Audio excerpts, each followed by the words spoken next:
The champagne spill spread across the marble floor of Sterling Enterprises' executive lobby like liquid gold Excuse under me, the is this crystal area dry? chandeliers. Yes, ma'am. Just finished. Marcus It's all Blake yours. pushed his Thank mop you. through Have it a good in night. slow, practiced arcs, We need to act now. watching The the market bubbles won't wait. dissolve But into the risks are dirty significant. water. We need more data. We move 50 now feet or we away, lose. through the floor-to-ceiling glass doors of the main ballroom, his wife laughed at something a board member whispered in her ear. She wore midnight blue silk that cost more than most people made in a month. He wore coveralls with his name stitched over the pocket in fading thread. The gala was everything Victoria had worked toward for the past 3 years. Titan Holdings had finally agreed to consider Sterling's partnership proposal, and tonight she was networking with every influential player in Manhattan's private equity world. The room glittered with ambition, dressed as celebration. Marcus could see her touching elbows, leaning in to hear over the string quartet. Her posture perfect in the way she'd practiced after Eleanor Crawford took her under wing. That was when things changed. When Victoria stopped seeing herself as a girl from Pennsylvania who'd clawed her way through state college and started seeing herself as someone who belonged in rooms like this. Someone who didn't belong with men who mopped floors. His phone vibrated in his pocket. He pulled it out with his free hand, angling the screen away from the security cameras.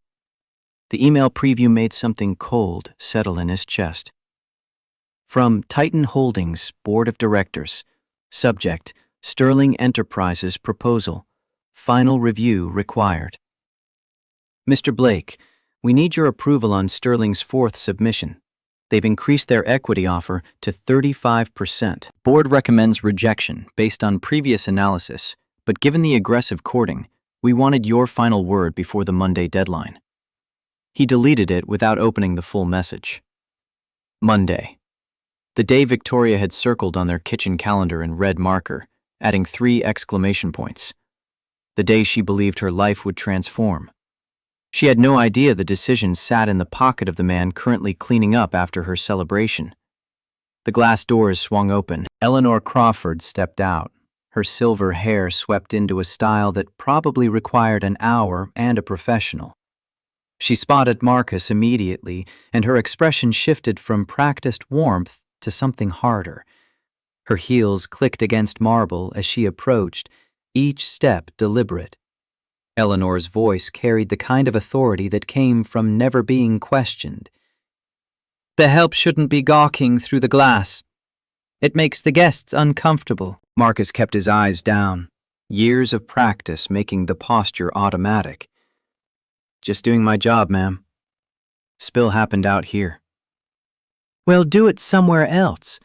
The string of you people hovering around like you're owed something. She turned, then paused, glancing back with distaste. And tell whoever manages facilities that we need better quality staff for events like this. First impressions matter.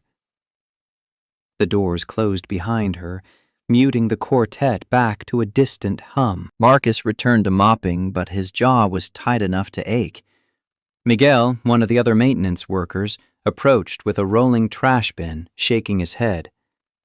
Man, your wife doesn't even acknowledge you anymore. Miguel kept his voice low, sympathetic. 5 years you've been married, and she acts like you're invisible. Marcus wrung out the mop, watching dirty water spiral down the drain. She's under a lot of pressure. The Titan Holdings deal is everything to her right now. The Titan deal. Miguel laughed without humor. I heard the kitchen staff talking. Sterling's proposal got rejected 3 times already. They're desperate. Eleanor's been telling Victoria that landing this partnership is the difference between making CEO and staying VP forever. 3 rejections. Marcus had personally red-flagged each proposal. The first was all flash and no substance. The second inflated projections that wouldn't survive a quarter of real market pressure. The third tried to leverage relationships that didn't exist, name-dropping board members who'd never heard of Sterling Enterprises. Each time, he'd watched Victoria work herself to exhaustion on documents that were dead on arrival. Each time, He'd wanted to tell her the truth. Each time, he'd stayed silent, telling himself he needed to know if she loved him or the idea of what he could give her. Through the glass, he watched her now. She stood in a circle of men in expensive suits, her smile bright and practiced. Richard Hawthorne stood closest, leaning in too close, his hand resting on the small of her back in a way that made Marcus's knuckles white around the mop handle. Richard was a vice president at Hawthorne Industries, a mid-tier manufacturing firm that had been circling Sterling for months. Eleanor had introduced them 6 weeks ago at another gala. Since then, Richard had become a fixture in Victoria's calendar. Late dinners, strategy sessions, networking events where spouses weren't invited. The ballroom doors opened again. This time, Victoria herself stepped out, scrolling through her phone, her forehead creased in concentration. She didn't look up until she nearly collided with Marcus. Her eyes widened, then narrowed. The shift happened in less than a second. Recognition, embarrassment, irritation. "Marcus, what are you doing out here?" "Cleaning up a spill, Victoria. It's my job." "Well, can you do it somewhere else?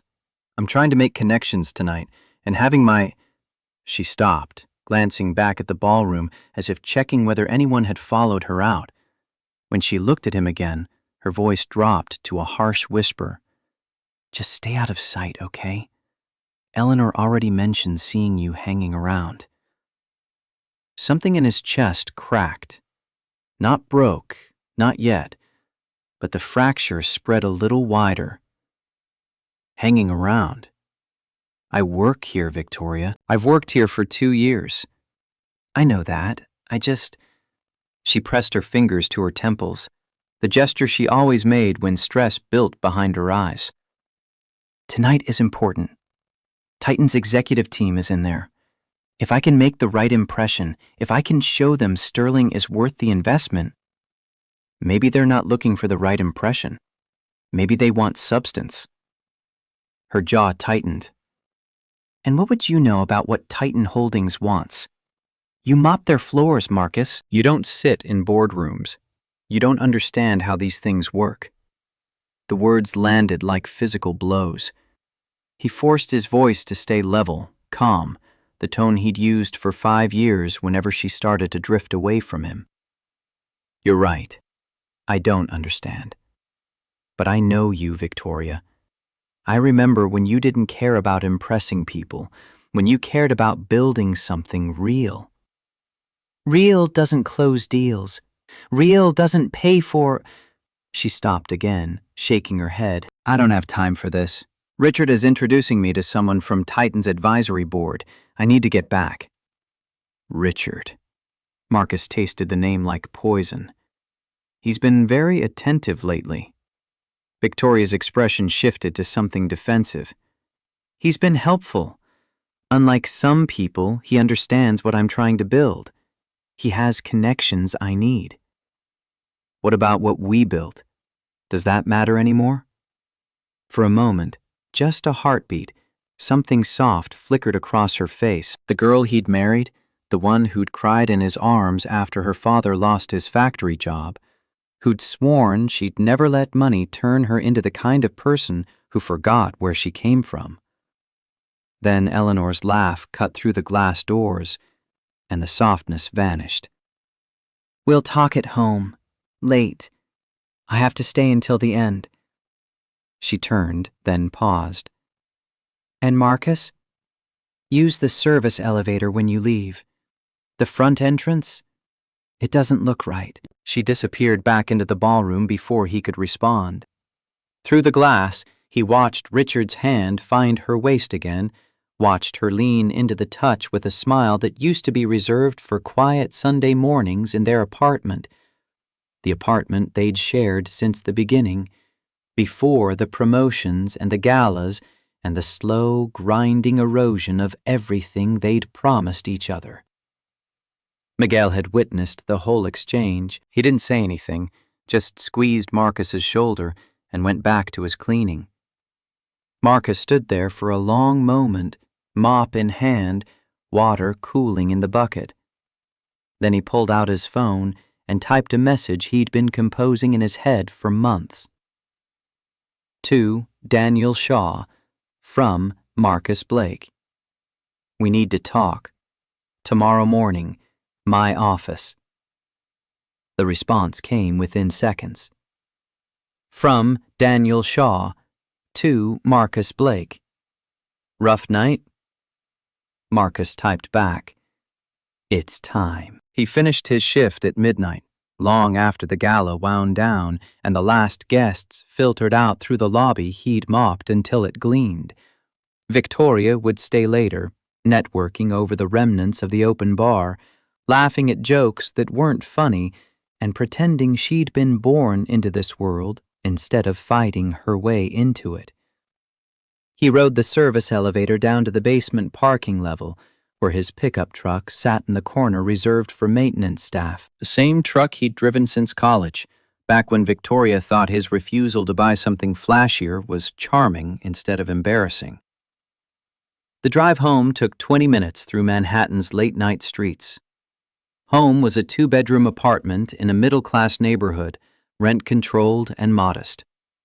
Victoria complained about it constantly now, comparing it to Eleanor's penthouse and Richard's brownstone in terms that made it clear she saw it as temporary, a stepping stone to something better, somewhere she wouldn't have to explain why her husband was a janitor. He parked 3 blocks away from the building, cutting the engine in an alley that backed up to a warehouse district. The Mercedes waited in the shadows, sleek and black, its windows tinted dark enough to be mirrors. Daniel Shaw sat in the driver's seat, reading something on a tablet. He looked up when Marcus approached, his expression carefully neutral. Evening, boss. Daniel's voice carried the flat affect of someone who'd spent years in military intelligence, trained to give nothing away. Bad night? Marcus climbed into the back seat, the leather cool and expensive against his skin. The contrast with his coveralls was absurd, but he'd stopped caring about absurdity months ago. She told me to use the service elevator, said it didn't look right for me to leave through the front entrance. Daniel didn't respond immediately. He'd worked for Marcus for 7 years, hired when Titan Holdings was still small enough to run from a repurposed warehouse office. He'd seen the marriage from the outside, watched it slowly corrode under pressure Marcus had partially created by maintaining the fiction of being just a janitor. Finally, he said what he always said. Your call. I know. Marcus leaned back, closing his eyes. Monday. She thinks Titan is going to approve her proposal Monday. She's been preparing for weeks. Eleanor convinced her that this deal is the difference between making CEO and being stuck at VP. It's not. Sterling's fundamentals are weak, and Victoria's strategy relies too much on borrowed credibility. We both know that. Daniel shifted in his seat. Are you going to tell her? Before Monday? No. The word came out harder than Marcus intended. She made her choice tonight. She chose the image over the reality. She chose Richard's connections over our marriage. I'm done testing. I'm done waiting for her to see me.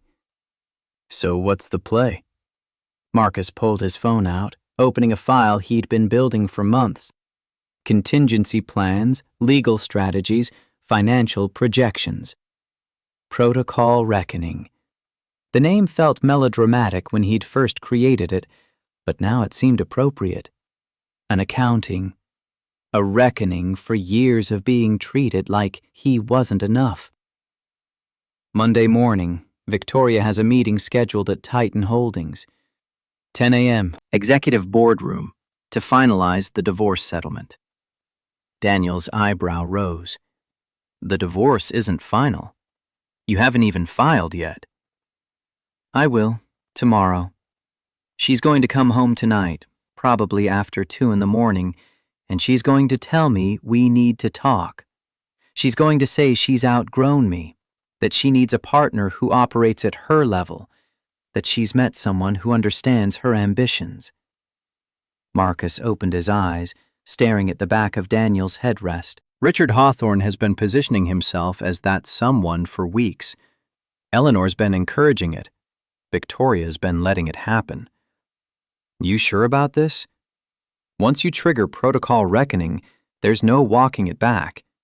Her company, her reputation, her relationship with Richard, it all comes down. I'm sure. Marcus had never been more certain of anything in his life. She wanted a transaction. She wanted to trade up, find a husband who fits the image she's trying to build. I'm going to show her what real transactions look like when you're playing in a league you don't understand. Daniel nodded slowly, then tapped something on his tablet. I'll have the legal team ready.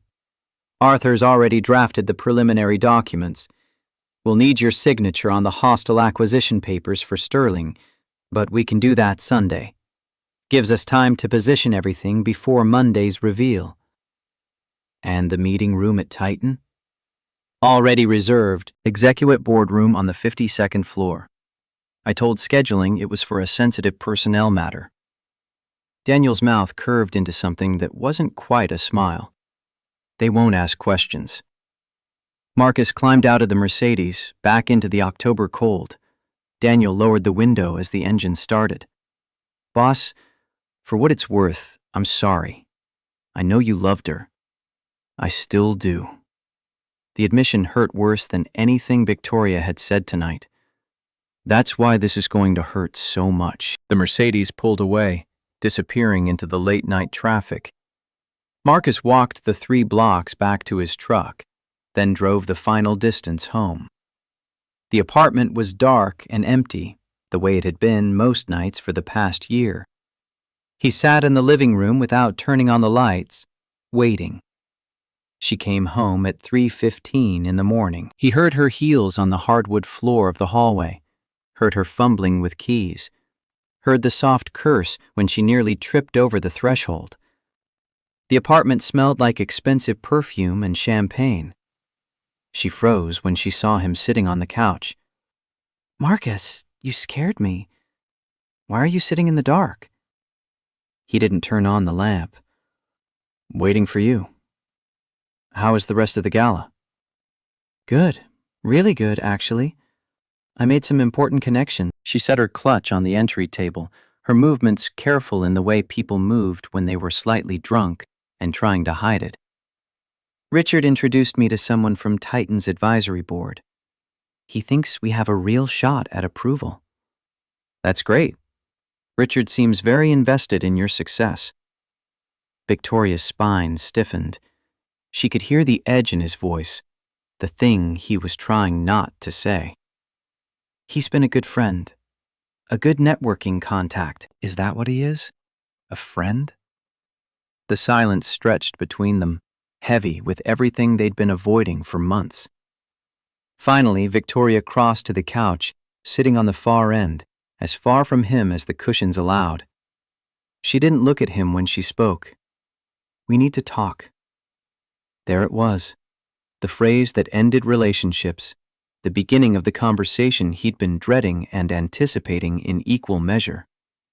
Marcus felt something inside him go very still, very cold. The part that had hoped, that had waited, that had believed she might choose him in the end. That part finally died. I'm listening. Victoria twisted her hands together, the nervous gesture she'd never quite outgrown. These past few months, I've been doing a lot of thinking. About my career, about where I'm going, about what I need to get there. And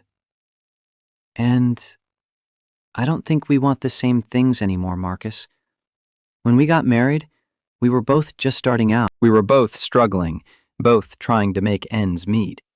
We had that in common. But I've grown. My career has grown. And you... She finally looked at him, her eyes bright with tears she wouldn't let fall. You're still mopping floors, Marcus. You're still exactly where you were 5 years ago. I have a job. I work hard. I thought that's what mattered. It's not enough. Not for where I'm trying to go. Eleanor says, Eleanor. The name came out flat, bitter. What does Eleanor say? She says I need a partner who operates at my level, someone who understands the world I'm moving into, someone who can help me build the kind of life I've been working toward. Someone like Richard Hawthorne. Victoria's expression shifted to something defensive, guilty, defiant. Richard understands what I'm trying to do. He doesn't make me feel bad for wanting more. He doesn't act like my ambition is something to apologize for. I never asked you to apologize for ambition. I asked you not to forget who you are, who we are, who we were. Past tense. She stood up, pacing to the window, her arms wrapped around herself. I've changed, Marcus. I can't be the girl who is happy in a rent-controlled apartment anymore. I can't be satisfied with cheap dinners and budget vacations and making do. I want more. I deserve more. And I can't give you more.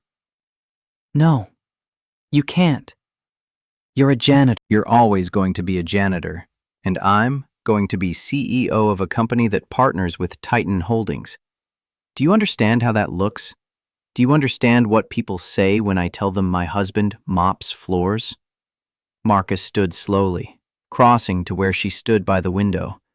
Manhattan stretched out below them, all lights and possibility, the city that never slept, the city that ate people alive if they lost sight of what mattered. What do they say, Victoria? They say I could do better. They say I'm holding myself back. They say... Her voice broke, and for a moment she sounded like the girl he'd married, the one who'd cried in a coffee shop when her last dollar went to rent instead of food. Then she straightened, and the moment passed. They say I need to make a choice. My career or my marriage. And I'm choosing my career. Just like that. 5 years, and you're choosing a title over what we built. We didn't build anything, Marcus. I built a career. You stayed exactly where you were. I can't carry you anymore. The words should have hurt more than they did. Maybe he'd been preparing for them too long, letting the scar tissue build until nothing could cut deep enough to bleed. I see. So what now? Victoria pulled an envelope from her clutch, the movement practiced, rehearsed. Eleanor's influence again, choreographing even the dissolution of his marriage. I had my lawyer drop divorce papers. I'm being fair. You get $25,000 from our joint savings, and you can keep your truck. I keep the apartment, my retirement accounts, and my stock in sterling. Marcus took the envelope, feeling its weight. Light, insignificant, the ending of a marriage reduced to legal documents and splitting assets. $25,000. That's what 5 years is worth. It's generous for someone with your limited prospects. The cruelty in her voice was new, borrowed from Eleanor's playbook. Victoria had never been cruel before, just distant. Cruel meant Eleanor had been coaching her, preparing her for this conversation. You should be grateful I'm giving you anything. And the apartment? The one we both paid rent on for 3 years before your promotion? I've been paying the majority for the past 2 years. It's mine. You can find something in your price range, maybe a studio in Queens, somewhere more appropriate. More appropriate? Like he was the problem, the thing that didn't fit in the life she was building. Marcus opened the envelope, scanning the papers inside. Standard divorce settlement, no fault, clean break. She'd thought of everything, or Eleanor had. The division of assets, the timeline, the terms that made it clear he was being dismissed with the minimum legally required. His phone buzzed. Daniel, right on schedule. From Daniel Shaw to Marcus Blake. Papers ready for signature. We'll execute Monday morning as discussed. Everything's in place. Marcus slipped the phone back into his pocket. Victoria watched him, her jaw set, waiting for him to fight, to beg, to make this harder than it needed to be. He wasn't going to give her the satisfaction. "I have one condition." Victoria's eyes narrowed. "You're not in a position to make conditions." 1. The final divorce meeting, where we sign the papers and make this official. I want it at Titan Holdings headquarters, Monday morning, 10 o'clock. Titan? Why would we meet there? My lawyer's office is perfectly... I have a contact there, someone who owes me a favor. They're letting me use a conference room. It's neutral ground, and it's the only place I'll agree to sign. Victoria crossed her arms, suspicion clear in her posture. What contact? How do you know anyone at Titan Holdings? I do maintenance work there sometimes. One of their facilities managers is a friend. He's letting me use the space so I don't have to pay for a lawyer's office. It's free, Victoria. I thought you'd appreciate me saving money. The explanation was just plausible enough, just pathetic enough, that she believed it. Marcus could see the moment she decided he was telling the truth, see the pity and contempt mix in her expression. Poor Marcus, using connections from his janitorial work to save a few $100s on office space. Fine, Monday morning, 10 o'clock, Titan Holdings. I'll be there. Eleanor and Richard will probably come as witnesses. Richard has business there anyway, some meeting with Titan's executive team about a potential partnership between our companies. Of course he does. Marcus set the envelope on the coffee table, unsigned. I'll see you Monday then. For the official end. Victoria grabbed her phone and clutch, heading toward the bedroom. She paused in the doorway, looking back at him one last time. For what it's worth, Marcus, I did love you. When we started. But people grow apart. It happens. Yeah, it happens. She disappeared into the bedroom, closing the door behind her. Marcus heard drawers opening, the sound of her packing an overnight bag. Going to a hotel, probably. Or maybe to Richard's brownstone, though she'd have the sense to wait a few days before making that obvious. He sat back down on the couch, pulling out his phone. To Daniel Shaw. From Marcus Blake. She took the bait. Monday, 10 a.m., Titan Holdings. She thinks it's just a divorce signing. She's bringing Eleanor and Richard as witnesses. They're expecting to walk into a conference room and walk out with a clean break. From Daniel Shaw to Marcus Blake. And instead, to Daniel Shaw from Marcus Blake. Instead, she's going to learn who she married and what it costs to trade down. Marcus sat in the dark apartment for another hour, listening to Victoria move around in the bedroom. Finally, the door opened and she emerged with a suitcase. She didn't look at him as she headed for the front door. I'll be at the Four Seasons until Monday. After we sign, I'll come back for the rest of my things. The door closed behind her. Marcus sat in the silence, feeling the weight of the empty apartment. 5 years of marriage ended in a 3-hour conversation and a suitcase of clothes. He should feel something. Anger, grief, relief. Instead, he just felt tired. His phone buzzed again. From Daniel Shaw to Marcus Blake. You still there, boss? Marcus smiled without humor. To Daniel Shaw. From Marcus Blake. Yeah, I'm here. Let's make sure Monday morning is one she'll never forget. Saturday morning broke cold and gray over Manhattan. Marcus woke in the empty apartment, the bed still made on Victoria's side, her absence a physical thing. He'd slept on the couch, unwilling to face their bedroom alone. His phone showed 3 missed calls from Miguel, 2 from his father's old friend who'd helped him into the maintenance position at Sterling, and 1 from a number he didn't recognize. He ignored them all. Instead, he dressed in jeans and a worn sweatshirt, the civilian clothes that felt more real than the coveralls or the tailored suits hanging in his real closet across town. He drove his truck through Saturday morning traffic, heading toward the warehouse district where Titan Holdings had started 7 years ago. The building still stood, converted now into luxury lofts, but he remembered when it was just empty space and borrowed furniture. When it was him and Daniel and a laptop, building something from nothing, while the world assumed he was exactly what he appeared to be. The real Titan Holdings headquarters occupied 40 floors of a glass tower in Midtown. Marcus parked in the executive garage, using the keycard that granted him access to spaces Victoria would never see. The elevator recognized his fingerprint, taking him straight to the 52nd floor without stops. Saturday meant skeleton staff, just security and a few workaholics. Nobody who would question why the supposed janitor was walking into the chairman's office. Daniel waited inside, tablet in hand, the wall screens already displaying financial data and legal documents. Arthur Pendleton sat at the conference table, Marcus's lawyer and one of the most feared corporate attorneys in New York.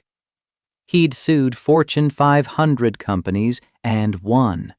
He'd negotiated deals that made front-page news, and he'd kept Marcus Blake's true identity secret for 7 years, never once slipping even when the temptation must have been enormous.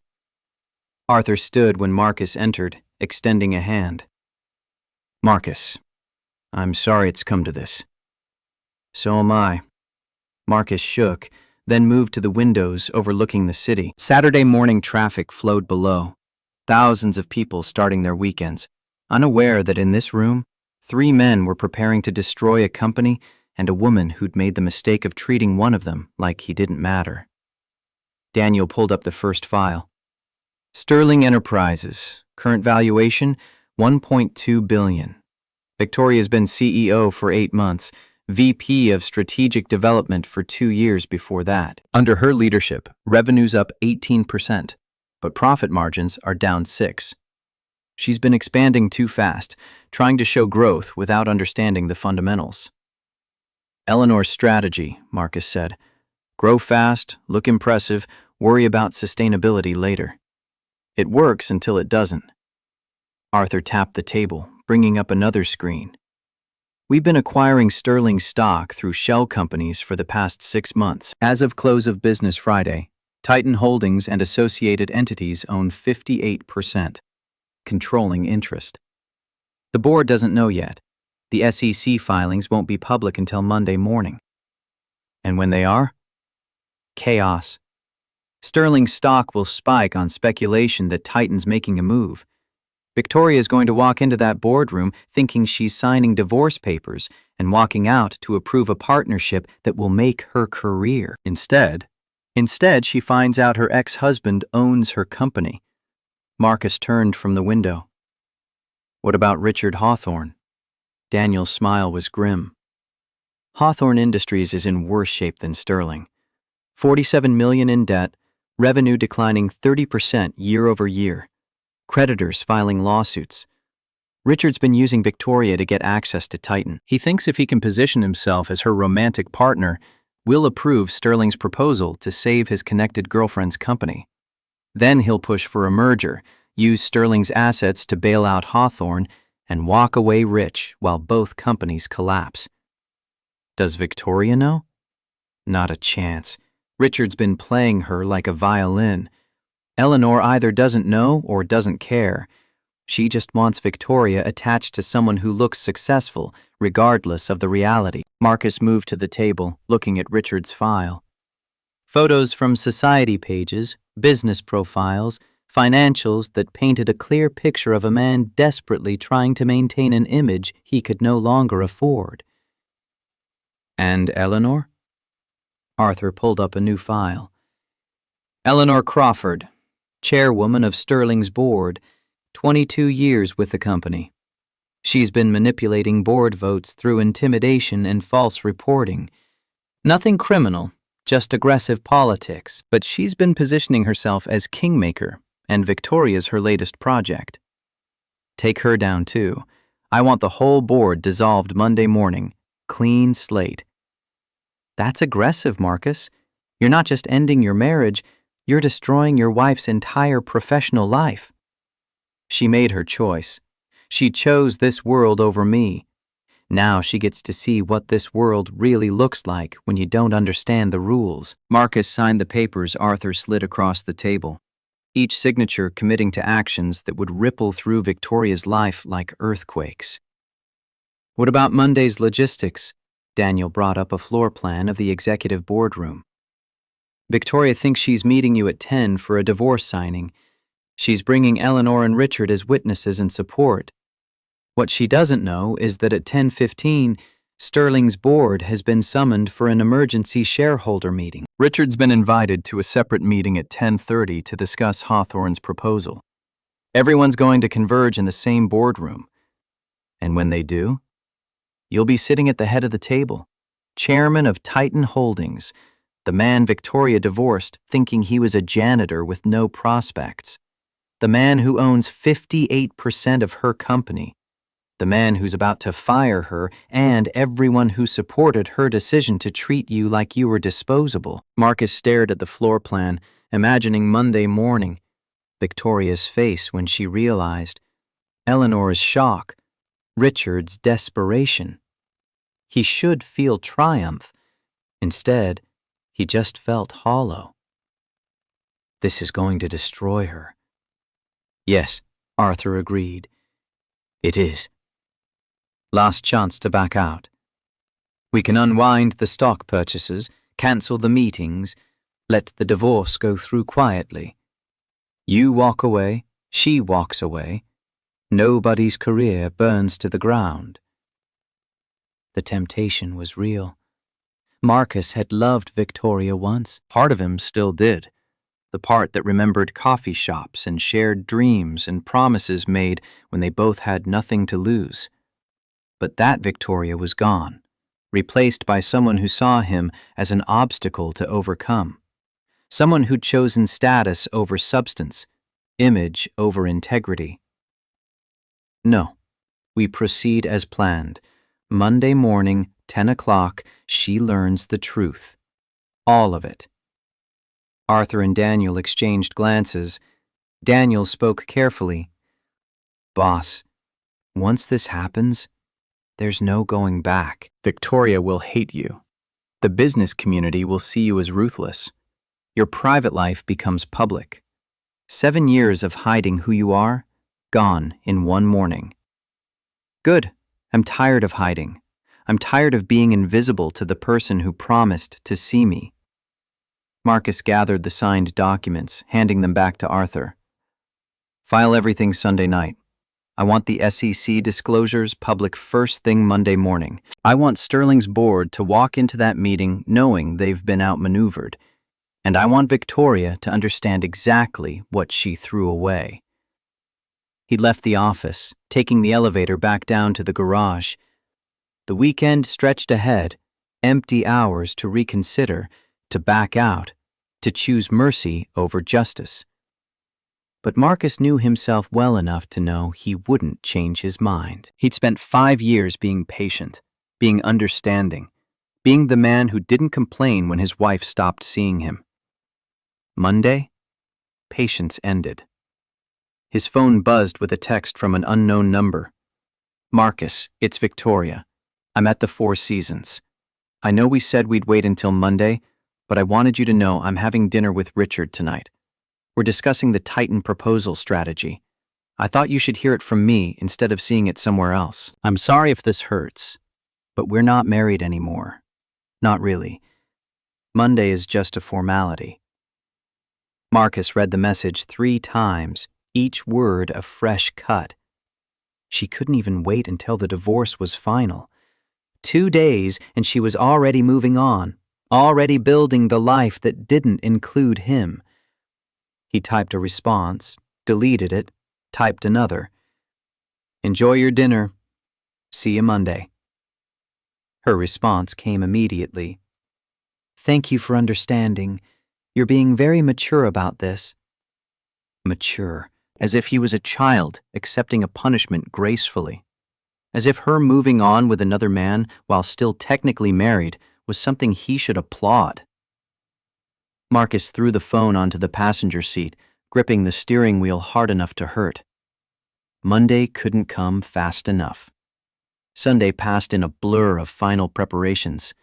Daniel called twice with updates, documents filed, disclosures submitted, board members notified of Monday's emergency meeting. Arthur called once to confirm Victoria had received her official summons, disguised as a routine shareholder update. She'd responded via email, confused about the timing but planning to attend after the divorce signing. She had no idea the two events were connected. Marcus spent Sunday night in his real apartment, the penthouse 3 blocks from his pickup's parking spot. Floor-to-ceiling windows, minimalist furniture, the kind of space that screamed wealth without needing to shout. He stood at the window, looking out at the city lights, and thought about Victoria in her Four Seasons room. Probably on the phone with Richard, strategizing. Probably excited about Monday, about signing away a marriage she saw as an anchor and stepping into a future she thought she'd earned. His phone buzzed. Daniel. Everything's ready. Board meeting set for 10:15. Richard's meeting at 10:30. Victoria's divorce signing at 10. It's all going to happen in the same room, exactly as planned. You sure about this? Marcus typed back, I'm sure. See you tomorrow. He didn't sleep. Instead, he watched the city slowly wake up, the sky lightening from black to gray to pale blue. Monday morning, the day Victoria thought her life would change for the better.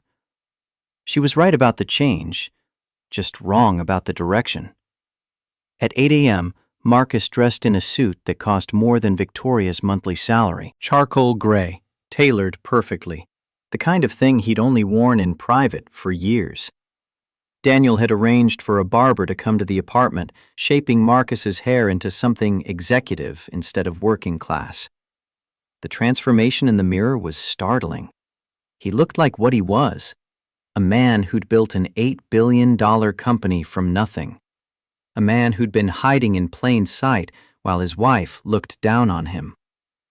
The car service arrived at 9, not his truck, not even Daniel's Mercedes.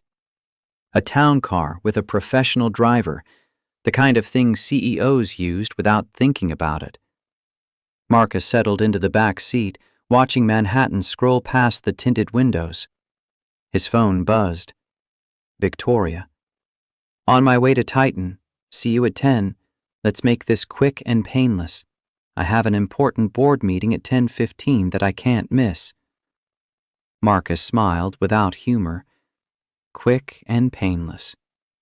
She had no idea. The town car pulled up to Titan Holdings at 9:45. Marcus didn't use the executive entrance. Instead, he went through the lobby, wanting to see it the way Victoria would see it when she arrived. The marble floors he'd mopped as a janitor gleamed under recessed lighting. The security desk he'd checked in at for 2 years stood between the revolving doors and the elevator banks, the whole space designed to intimidate, to remind visitors they were entering a building where real power lived. Marcus took the executive elevator to 52, the car recognizing his fingerprint and bypassing every other floor. Daniel waited in the executive boardroom, everything prepared. The divorce papers sat at one end of the table. The hostile takeover documents sat at the other. In the middle, a file with Victoria's name on it, containing every mistake she'd made in the past 8 months as CEO. Daniel straightened Marcus's tie, a gesture that felt fatherly despite their professional relationship. Last chance, boss. We can still call this off. Send her to a different conference room, sign the divorce papers, let her go to her board meeting thinking everything's fine. Marcus shook his head. She made her choice when she told me to use the service elevator, when she said I was holding her back, when she went to dinner with Richard while we were still married. He moved to the head of the table, the chairman's seat, and sat down. I'm done being invisible. Time for Victoria to see exactly who she married. At 9:58, the elevator chimed.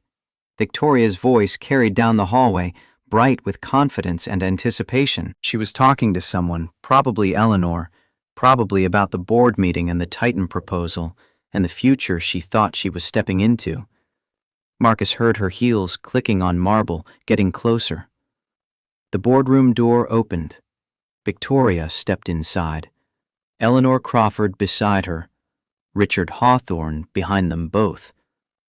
They were all smiling, all dressed for success, all completely unprepared for what was about to happen. Victoria saw Marcus sitting at the head of the table in his tailored suit and froze.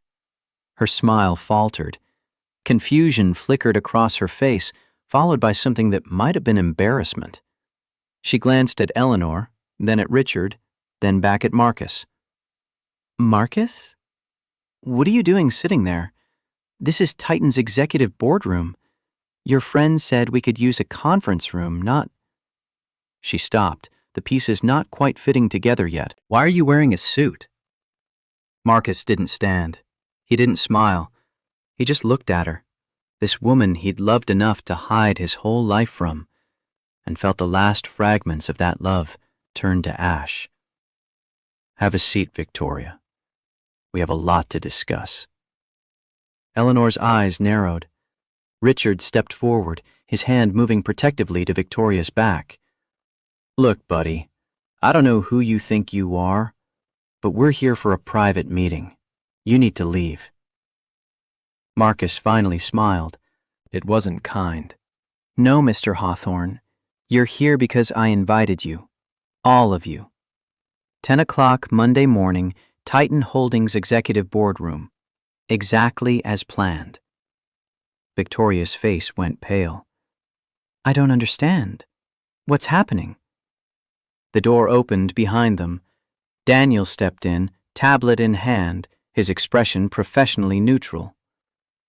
Miss Sterling, Miss Crawford, Mr. Hawthorne, if you'll please have a seat, the chairman will explain everything. The chairman?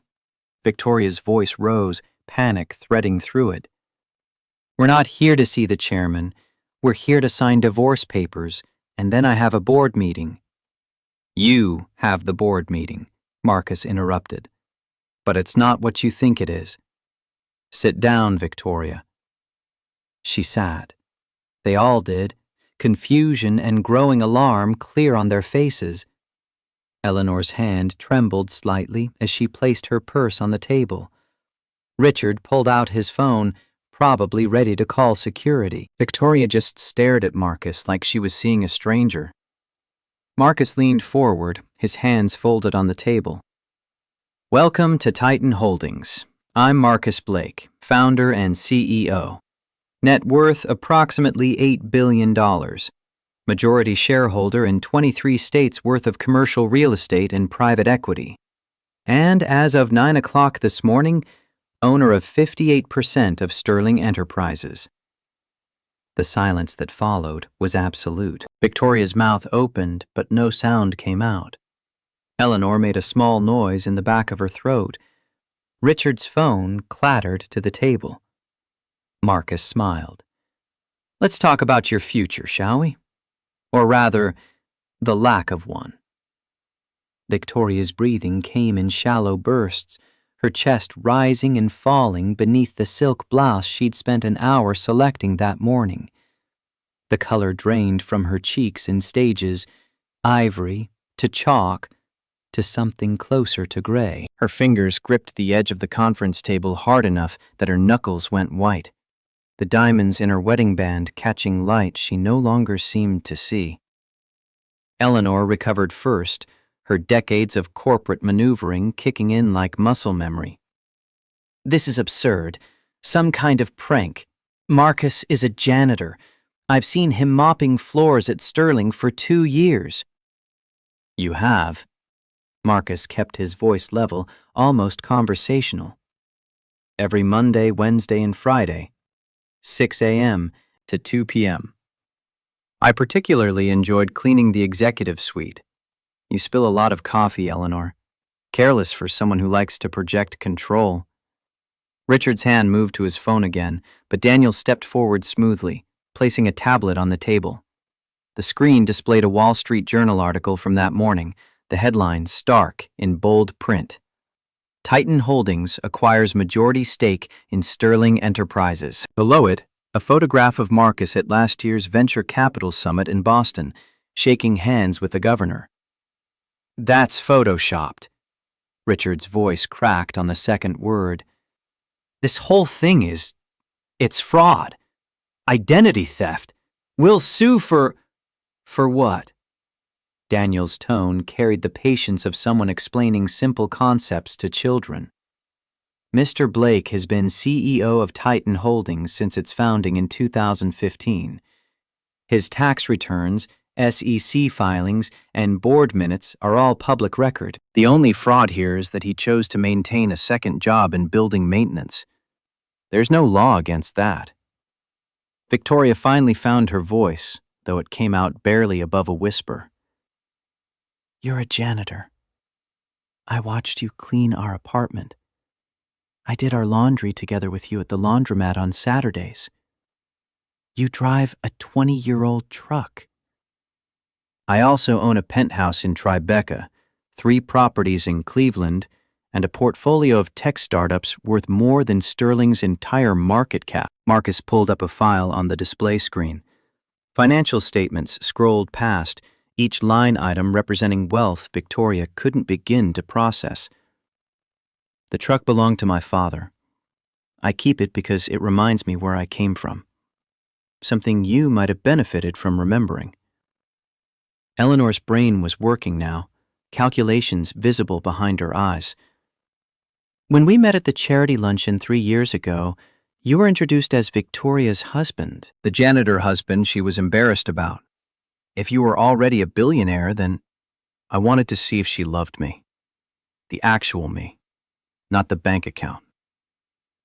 Marcus leaned back in the chairman's seat, a position he'd occupied hundreds of times in private while pretending to push a mop in public.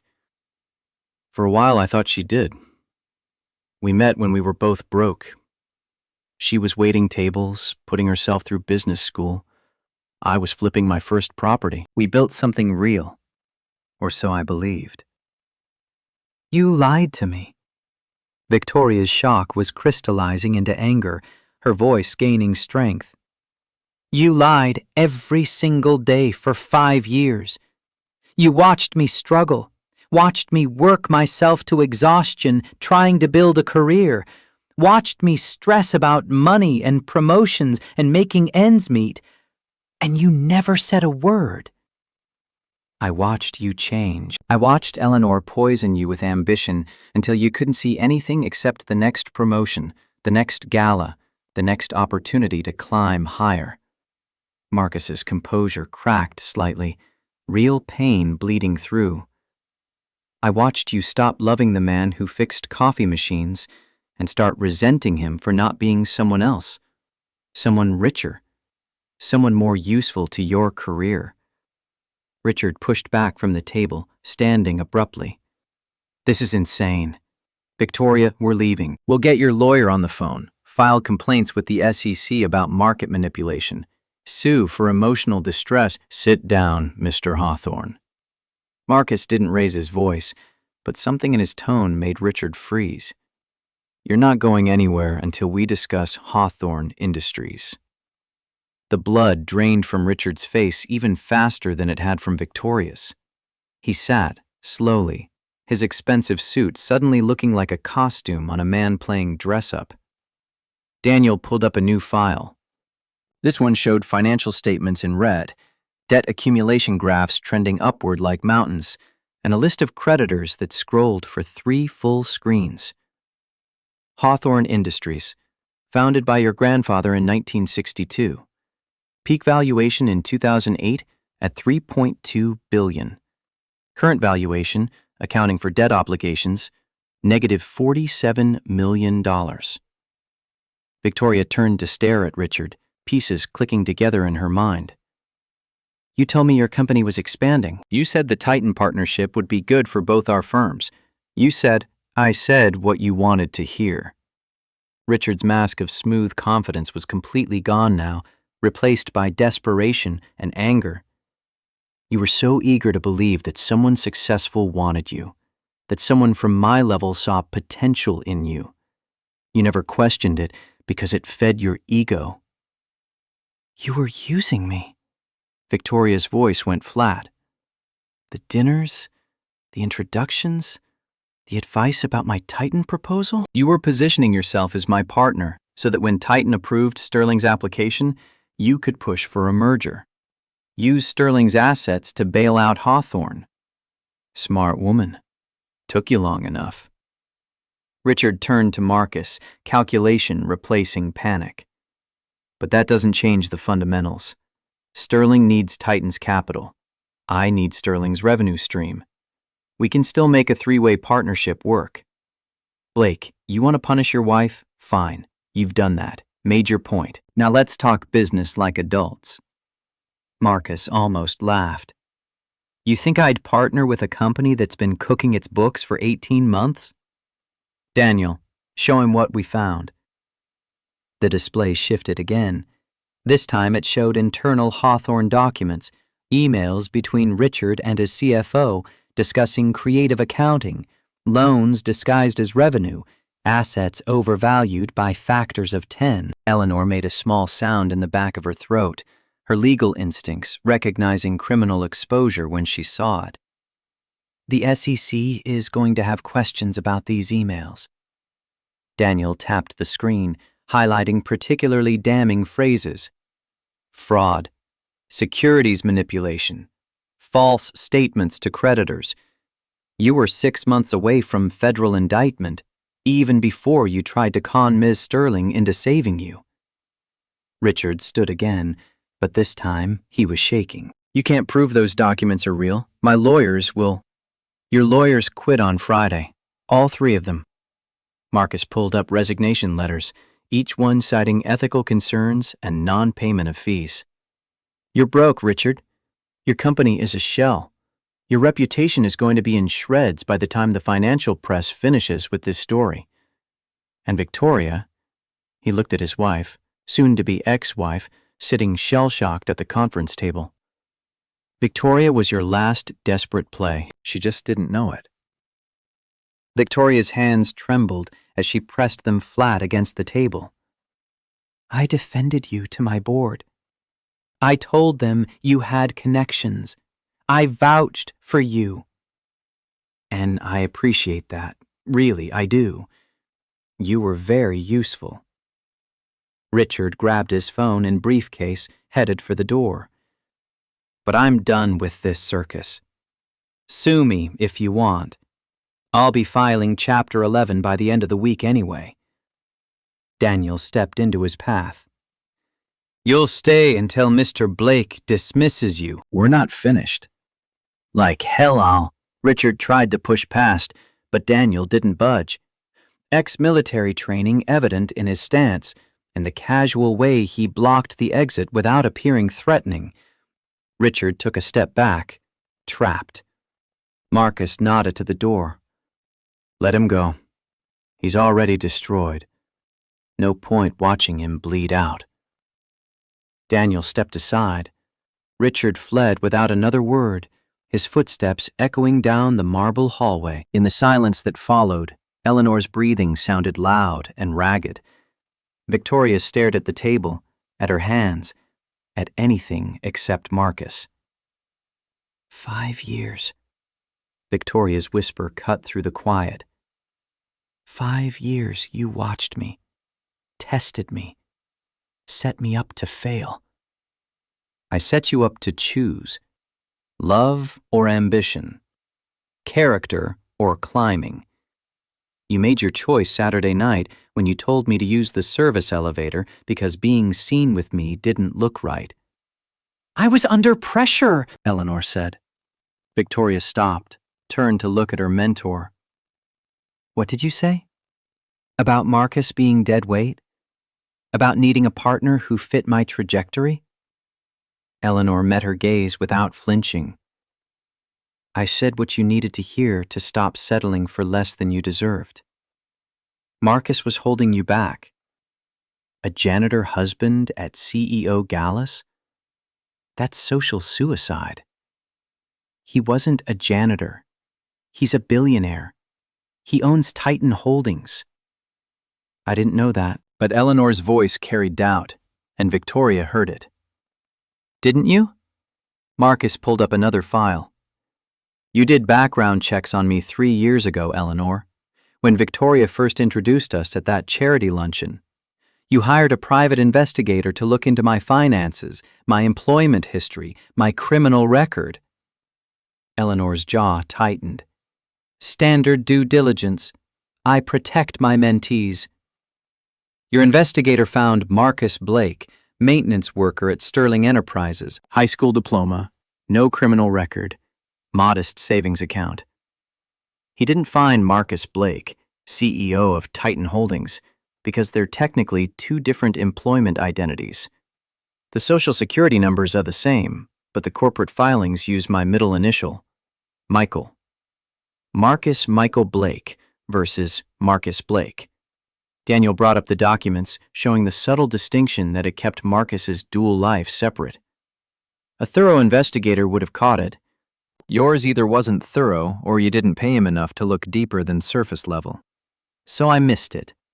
That doesn't change the fundamental truth that Victoria was married to someone she perceived as beneath her station.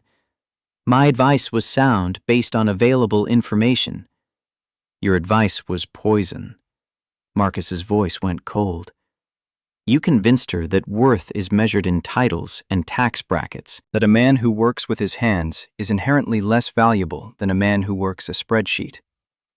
You turned my wife into someone who looks down on the same working-class background she came from. Eleanor stood, gathering her composure like armor. I turned your wife into a CEO. I gave her confidence and connections and the skills to navigate a world that would have chewed her up otherwise. If that offends your blue-collar sensibilities, I don't particularly care. You turned her into someone who values appearance over substance. Someone who'd rather marry a fraud like Richard Hawthorne than stay with a man who actually loves her. Loved. Past tense. Victoria's voice was barely audible. You don't love me anymore. You wouldn't be doing this if you did. Marcus wanted to deny it. Wanted to say the love was still there, buried under the hurt and anger. But looking at her now, at this woman who'd become a stranger, wrapped in designer clothes and borrowed confidence, he wasn't sure that was true. I loved who you were. I don't know who you are anymore. Then let's finish this. Victoria pulled the divorce papers toward her, the documents they'd ostensibly come here to sign. You wanted a reckoning. You've had it. Richard's exposed. Eleanor's advice looks foolish in hindsight. I'm humiliated. Point made. Let's sign these and be done. Not yet. Marcus slid a different set of papers across the table. First, let's discuss your proposal to Titan Holdings. Victoria's hand froze halfway to the pen. What about it? You submitted 4 proposals over 6 months. Each one was rejected. Do you know why? The board said we needed to strengthen our capital position, improve our debt-to-equity ratio, show better long-term growth projections. The board said that because I told them to say that. I personally reviewed each proposal, Victoria. I read every word.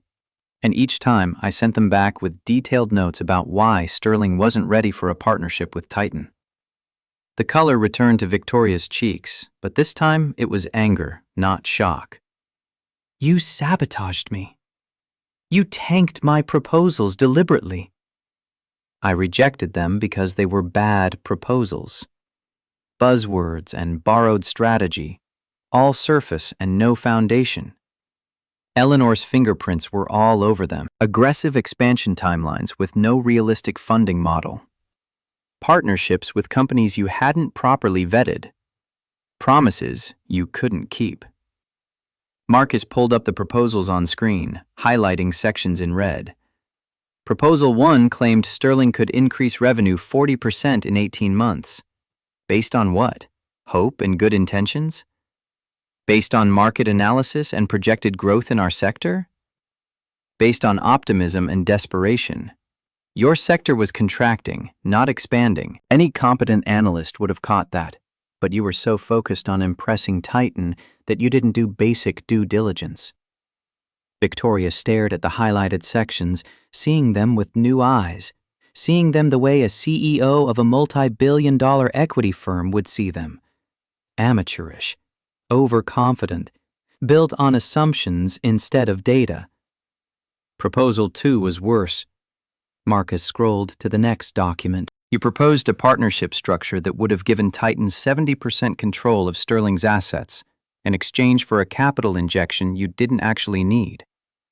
You were essentially selling your company for the privilege of saying you'd partnered with us. Eleanor said Eleanor was wrong, or she was setting you up to fail. I haven't decided which yet.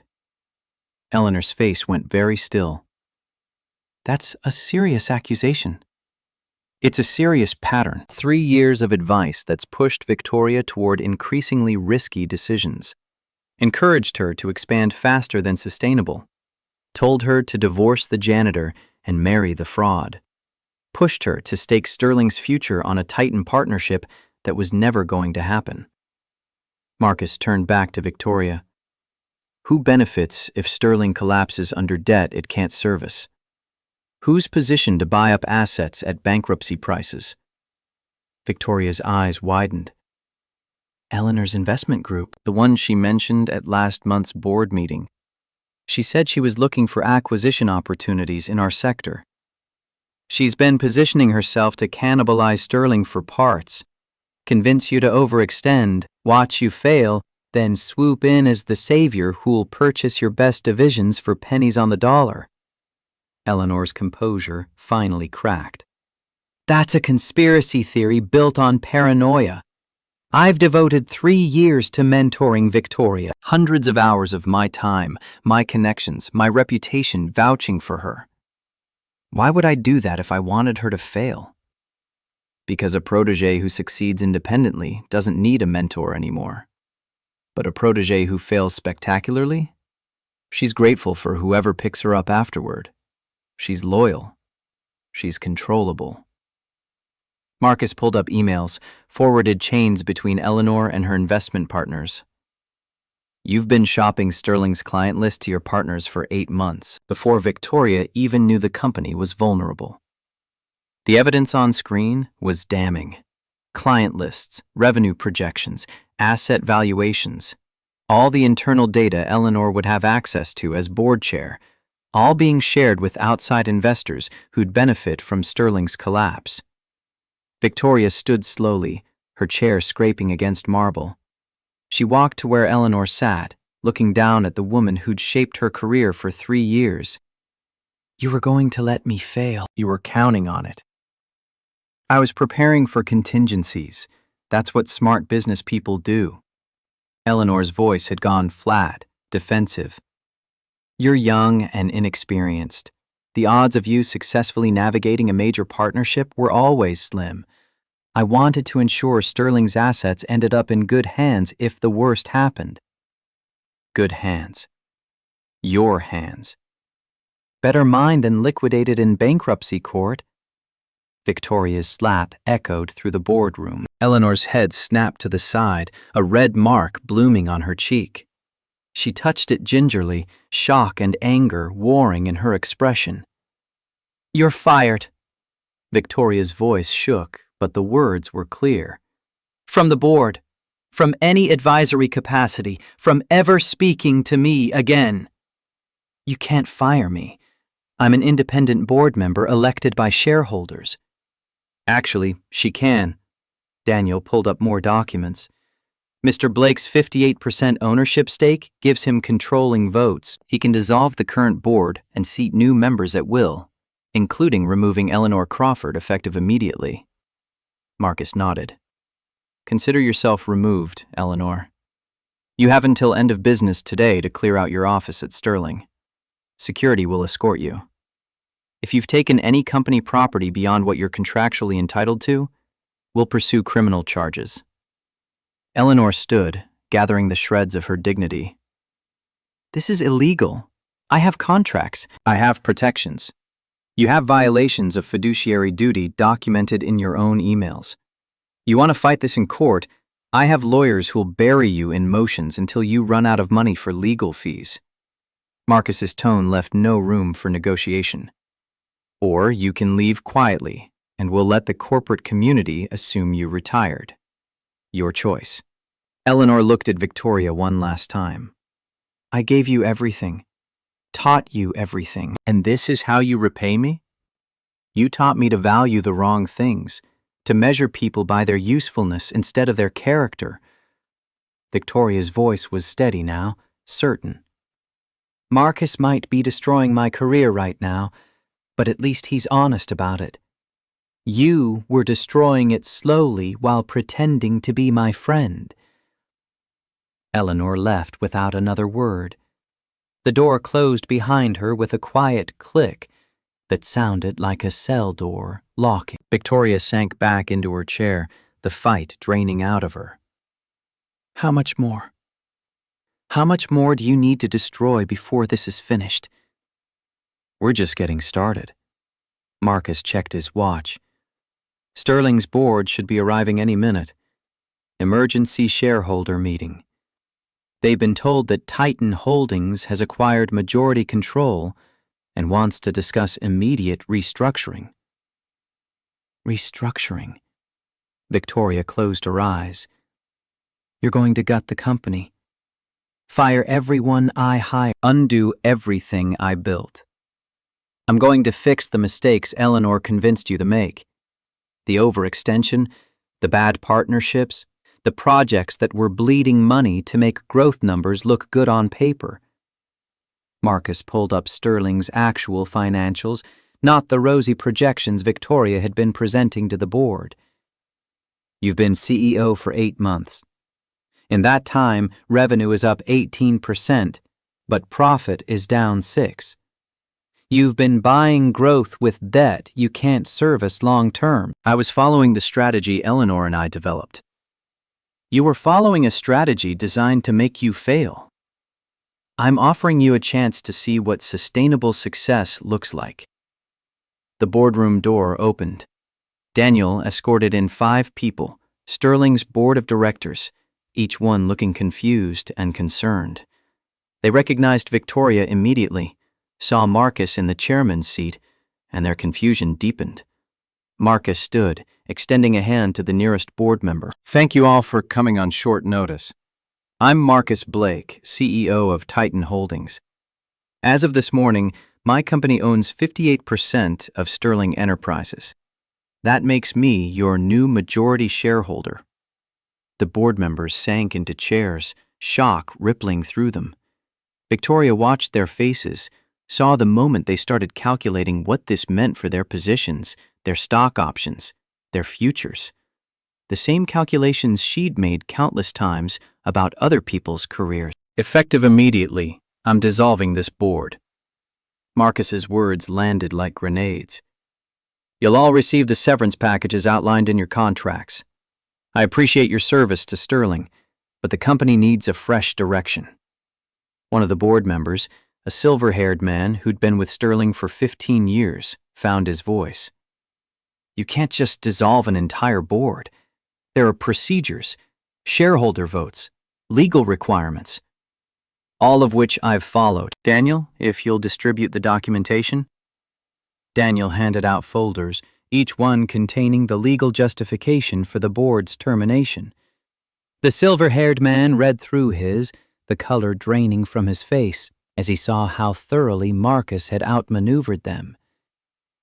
This is a hostile takeover. Another board member, a woman in her 40s, spoke up. You've been acquiring stock in secret for months. The SEC should have been notified when you crossed the 5% threshold. We notified them the moment we crossed 5%. Each acquisition after that was also properly disclosed. You can verify with the SEC's public filings if you'd like. Marcus remained calm, almost gentle. This is hostile only in the sense that I didn't ask permission. Everything was legal. Everything was by the book. Victoria listened to the board dissolve around her, these people who'd supported her promotion to CEO, now being dismissed with the stroke of a pen. She should feel outraged, defensive, ready to fight. Instead, she just felt tired. "What happens to Victoria?" The silver-haired man asked the question Victoria couldn't bring herself to voice. "She's CEO. Is she being terminated as well?" Marcus turned to look at her, and for just a moment, something soft flickered in his expression. The man who'd loved her. The man who'd spent 5 years pretending to be someone else just to see if she'd love him back. Then the moment passed, and he was the CEO again. Cold, calculating, in control. Victoria Sterling is terminated as Chief Executive Officer of Sterling Enterprises, effective immediately. Cause: catastrophic judgment in leadership, financial overextension on unsustainable projects, and association with individuals currently under investigation for securities fraud. The words hit like physical blows. Victoria heard them from a distance, as if someone else was being fired. Someone else's career was ending. This couldn't be happening. This was supposed to be the day Titan approved her proposal, the day she proved Eleanor right about her potential, the day she left Marcus and his janitor life behind and stepped fully into the world she'd been building. Instead, everything was ashes. However, Marcus's voice pulled her back. "I'm not completely without mercy. I'm offering you a position as strategic consultant for Sterling's operations, $80,000 annually. You'll report to the new CEO and provide analysis on market trends, competitive positioning, and operational efficiency." $80,000. She'd been making $350,000 as CEO, plus bonuses and stock options. $80,000 was entry-level salary, junior analyst pay. "Who's the new CEO?" Victoria's voice came out hollow. "Patricia Morales, currently Director of Customer Relations. Before that, she ran your mailroom for 2 years. She has a degree from community college and 15 years of experience in operations. She understands Sterling's business from the ground up." Victoria remembered Patricia, remembered dismissing her application for a management position 18 months ago because her degree wasn't from a prestigious school. Remembered Eleanor saying that pedigree mattered in executive roles, that community college graduates didn't have the polish required for leadership. "You're putting me under someone I rejected for promotion, someone I told would never be executive material." Poetic, isn't it? Marcus's smile held no warmth. "Patricia's been running circles around your executive team for 2 years. She knows the business better than anyone in this room. She just didn't have the right credentials on paper." Turns out, credentials aren't everything. The implication landed like a slap. Victoria had valued credentials over competence, pedigree over performance, just like she'd valued Richard's connections over Marcus's character. "What if I refuse? The consultant position? Then you leave with nothing except what's outlined in your employment contract, 3-month severance, your vested stock options, which will be worthless once I restructure the company, and a non-compete clause that prevents you from working in private equity or venture capital for 3 years. Marcus slid a document across the table. "Your choice. Take the consultant role, report to Patricia, rebuild your reputation from the ground up. Or walk away and spend the next 3 years explaining to potential employers why the CEO of Titan Holdings fired you for cause." Victoria picked up the document, scanning terms that reduced her from corner office to cubicle, from executive to employee, from decision-maker to advisor. Every word was a humiliation carefully crafted to remind her of what she'd lost. "I'll take the consultant position." "Excellent. Report Monday morning, 8 a.m., business casual dress code. Patricia will brief you on your first assignment." Marcus nodded to Daniel, who escorted the shell-shocked board members from the room. They filed out quietly, clutching their severance packages, already calculating their next moves. The room emptied until only Marcus and Victoria remained. The divorce papers still sat on the table between them, unsigned. The marriage that had brought them to this moment hung in the air like smoke. Victoria reached for the papers, but Marcus was faster. He pulled them toward himself, scanning the terms she'd dictated. $25,000, the pickup truck, nothing else. You thought this was generous, for someone with my limited prospects. He pulled a pen from his pocket, signing his name with swift, angry strokes. I'm going to give you exactly what you offered me. $25,000 and the car you leased, which you can't afford the payments on anymore. See how generous it feels from the other side? He slid the papers across. Victoria signed without reading them, her hand shaking so badly the signature looked nothing like her usual controlled script. The moment the pen left paper, it was over. 5 years of marriage dissolved into legal documentation. I'm sorry, Victoria's whisper barely carried across the table. I'm so sorry, Marcus. I was wrong. About everything. Eleanor, Richard, measuring your worth by your job instead of who you are. I was wrong. I know you are. Now. But you weren't sorry Saturday when you told me to use the service elevator. You weren't sorry yesterday when you texted me about having dinner with Richard. You're sorry because you got caught, because the man you dismissed as a janitor turned out to be the CEO you were desperate to impress. That's not fair. Fair?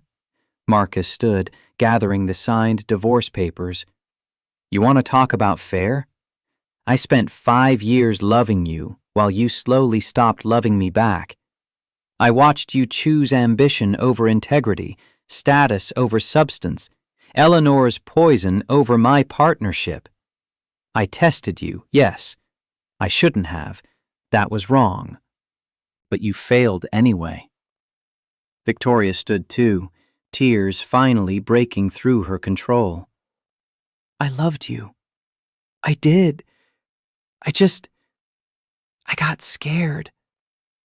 I grew up poor, Marcus. I watched my father lose everything when the factory closed. I swore I'd never be that vulnerable again. Never dependent on someone else's paycheck. Never one layoff away from losing the lights. So you became the person who looks down on factory workers, who sees janitors as less than human, who measures worth in stock options and corner offices. Marcus moved toward the door, then stopped. I grew up poor too, Victoria. My father cleaned buildings for 30 years.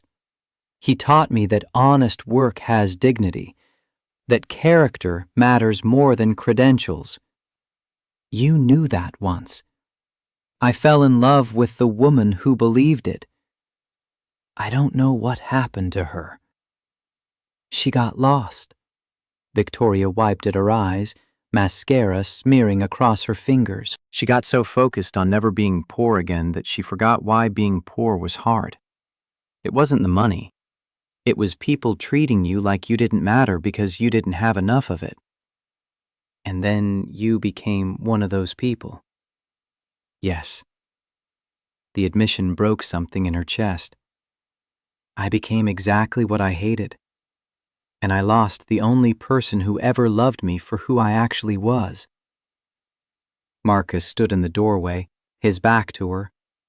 For a long moment, he didn't move. Then quietly, for what it's worth, I did love you. The real you, buried under Eleanor's makeover and Richard's manipulation. I hope you find her again. I hope working for Patricia, earning an honest paycheck, being accountable to someone who doesn't care about your pedigree, I hope it reminds you who you used to be. Will you ever forgive me? I don't know. Ask me in a year. After you've walked in my shoes for a while. He left. Victoria stood alone in the boardroom that had witnessed her professional execution, surrounded by leather chairs and mahogany furniture and floor-to-ceiling windows that framed a city she'd thought she was conquering. Her phone buzzed, text messages from colleagues who'd seen the SEC filings, the news coverage, the social media speculation, each one a variation of the same question. What happened? She'd happened. Her choices, her pride, her willingness to trade substance for surface, character for climbing, love for the illusion of success. Victoria gathered her purse, her phone, the divorce papers that reduced 5 years to dollar amounts and asset divisions. The executive elevator refused her fingerprint, access already revoked. She took the stairs down 52 floors, her heels clicking against concrete, each step a small humiliation. By the time she reached the lobby, her feet were bleeding and her legs were shaking. The security guard at the front desk didn't recognize her. Or maybe he did and just didn't care anymore. She wasn't CEO. She wasn't important. She was just another person leaving the building. No different from the maintenance workers and mail clerks and security personnel she'd spent 3 years trying to distance herself from. Outside, rain had started. Cold October rain that soaked through her silk blouse in seconds. Victoria stood on the sidewalk, watching yellow cabs splash past, and realized she didn't know where to go. The apartment was Marcus's. The Four Seasons room had been for one night. Richard wouldn't return her calls. Eleanor was gone. The career she'd built was rubble. She pulled out her phone, scrolling through contacts until she found one she hadn't called in 2 years. Her mother, the retail worker who'd raised her in a 2-bedroom apartment in Pennsylvania, who'd warned her that chasing money would cost her everything that actually mattered. The phone rang 3 times before her mother answered. "Victoria? Honey, is that you?" Victoria opened her mouth to say she was fine, that everything was under control, that she didn't need help. Instead, what came out was, "Mom, I made a really big mistake."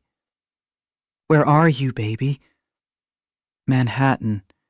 Outside Titan Holdings." "It's raining and I don't have anywhere to go." "Take a taxi to Penn Station. There's a train to Philadelphia in 90 minutes. I'll pick you up at 30th Street. We'll figure this out together." Victoria hung up, flagged a cab, gave the driver directions through tears she couldn't stop. As the taxi pulled away from Titan Holdings, she looked back one more time. 52 floors up, she imagined Marcus in his corner office, looking down at the city he'd conquered while pretending to be invisible. She'd done this to herself. Eleanor had poisoned her, Richard had used her, but she'd made every choice that led to this moment. She'd valued appearance over reality. She'd chosen wrong. Now she'd spend however long it took learning to choose right again. 3 months later, Victoria Sterling walked into the Sterling Titan offices at 7:45 in the morning, 15 minutes early for her 8 o'clock start time. The security guard nodded as she scanned her badge, the same guard who used to greet her with deference when she'd been CEO. Now he just waved her through like any other employee, his attention already back on his phone. The elevator didn't recognize her fingerprint anymore. She rode up with maintenance workers and mailroom staff, pressed against the back wall as people filed in and out on floors she used to breeze past in the executive car. Floor 32 was operations and mid-level management, a maze of cubicles and conference rooms lit by fluorescent strips instead of the natural light that flooded the executive suite. Her cubicle sat in the middle of the floor. No windows, no door, no privacy. 5 feet by 5 feet of beige fabric walls and a laminate desk that wobbled when she set down her coffee. The nameplate read, V. Sterling, Strategic Consultant, in letters smaller than the ones used for administrative assistants.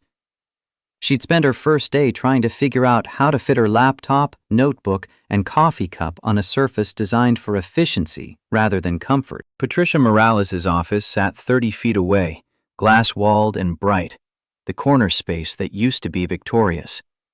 Through the windows, she could see Patricia on a conference call, animated and confident, making decisions that Victoria used to make. Patricia had redecorated immediately, replacing Victoria's modern minimalism with family photos and potted plants, making the space feel lived in rather than performed. Victoria's first assignment had been market research for a Midwest expansion, entry-level work that she'd delegated to junior analysts when she was CEO.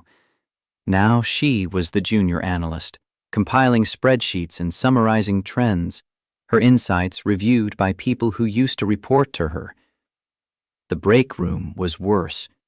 She'd gone for coffee her second week and found a cluster of former colleagues huddled by the coffee maker, conversation dying the moment she walked in. They'd smiled politely, said hello with the kind of careful neutrality people used around the recently disgraced, then found excuses to leave.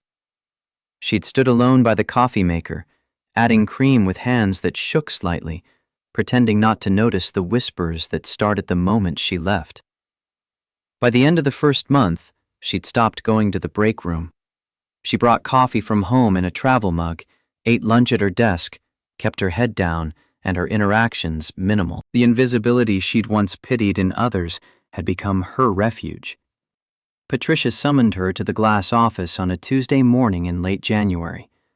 Victoria gathered her notes, smoothing her blouse nervously before walking the 30 feet that felt like 30 miles. Patricia looked up from her computer, gestured to the chair across from her desk. Market research looks good. Thorough analysis, actionable recommendations. I'm impressed. Victoria felt a flush of something that might have been pride or might have been relief. Thank you. I found some interesting demographic shifts in the Cincinnati market that might affect our positioning strategy. I saw that. Smart catch. I'm incorporating it into the expansion plan. Patricia leaned back in her chair, studying Victoria with an expression that was harder to read than her professional approval. Can I ask you something off the record? Of course. Why did you reject my application for VP of Operations 18 months ago? The question landed like a gut punch. Victoria had known it was coming eventually, had rehearsed answers in her head during sleepless nights.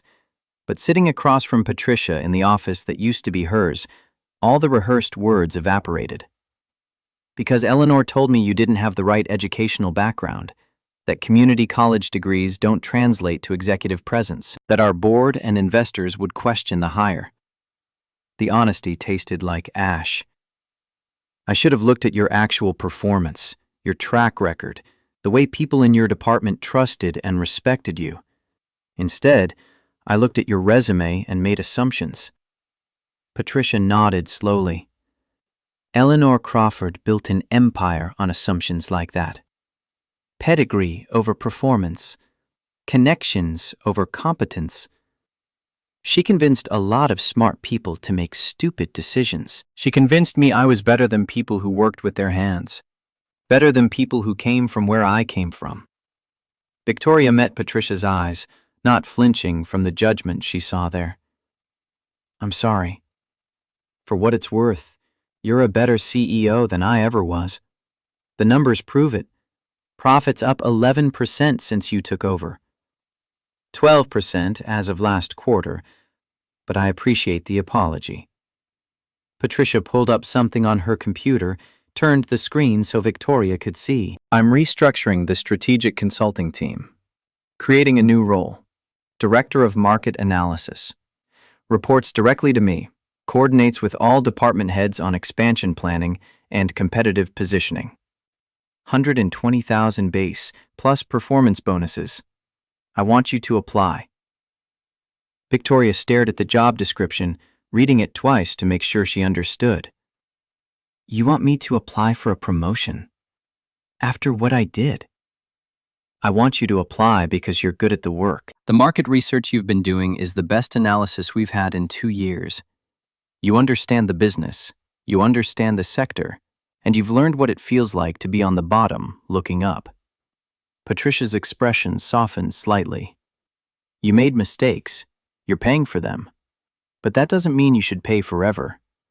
Apply for the position.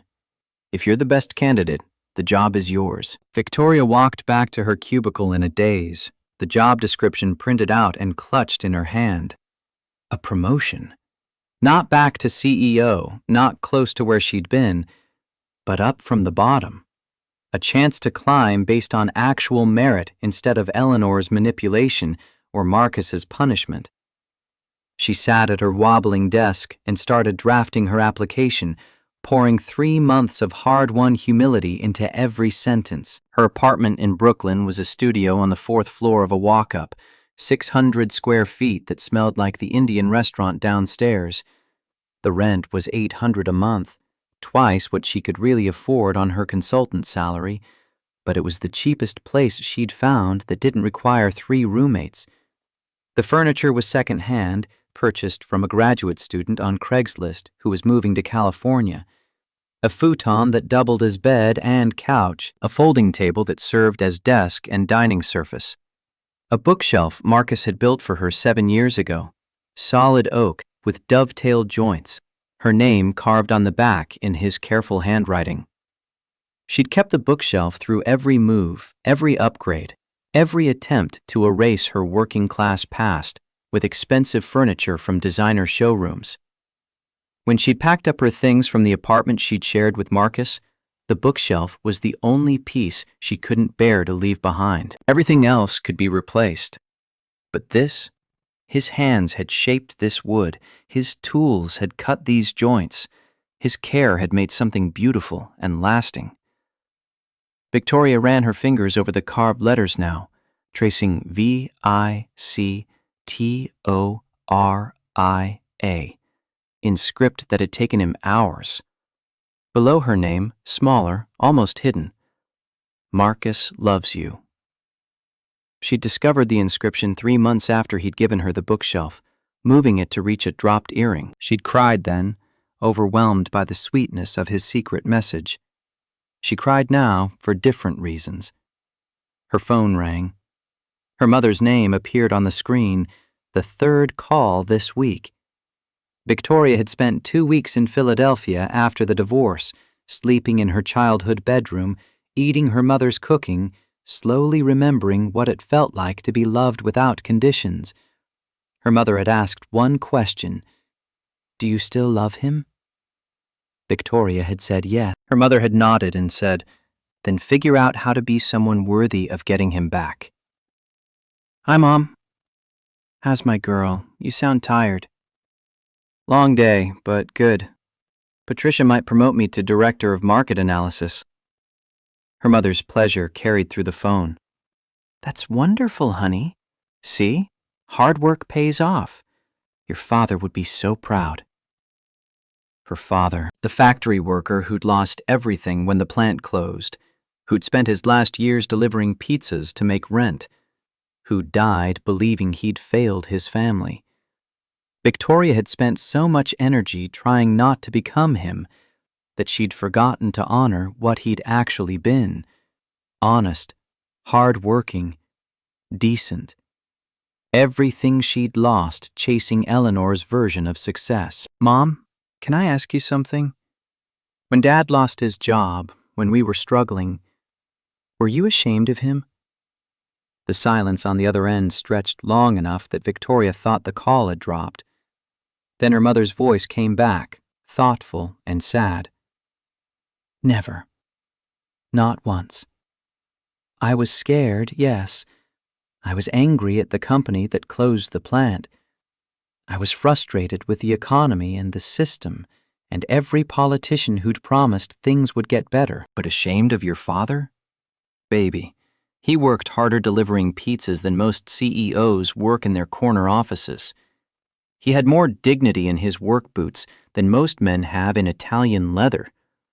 I loved him more at the end than I did at the beginning, because I got to see what he was made of when everything else was stripped away." Victoria pressed her palm against the carved letters on the bookshelf. "I think I understand now. What you tried to tell me when I started dating Marcus about what matters. You're learning. That's what counts. Now tell me, have you talked to him? Since the divorce?" "No. He made it clear he was done. I destroyed what we had." "Maybe. Or maybe he destroyed it too by testing you instead of trusting you. Relationships don't end because one person makes mistakes, Victoria. They end because both people stop fighting for them. Her mother's voice gentled. If you still love him, find a way to say so. Even if he can't hear it yet. Even if he never hears it. You need to say it for yourself. After they hung up, Victoria pulled out her laptop and started writing. Not a text message, not an email. A letter.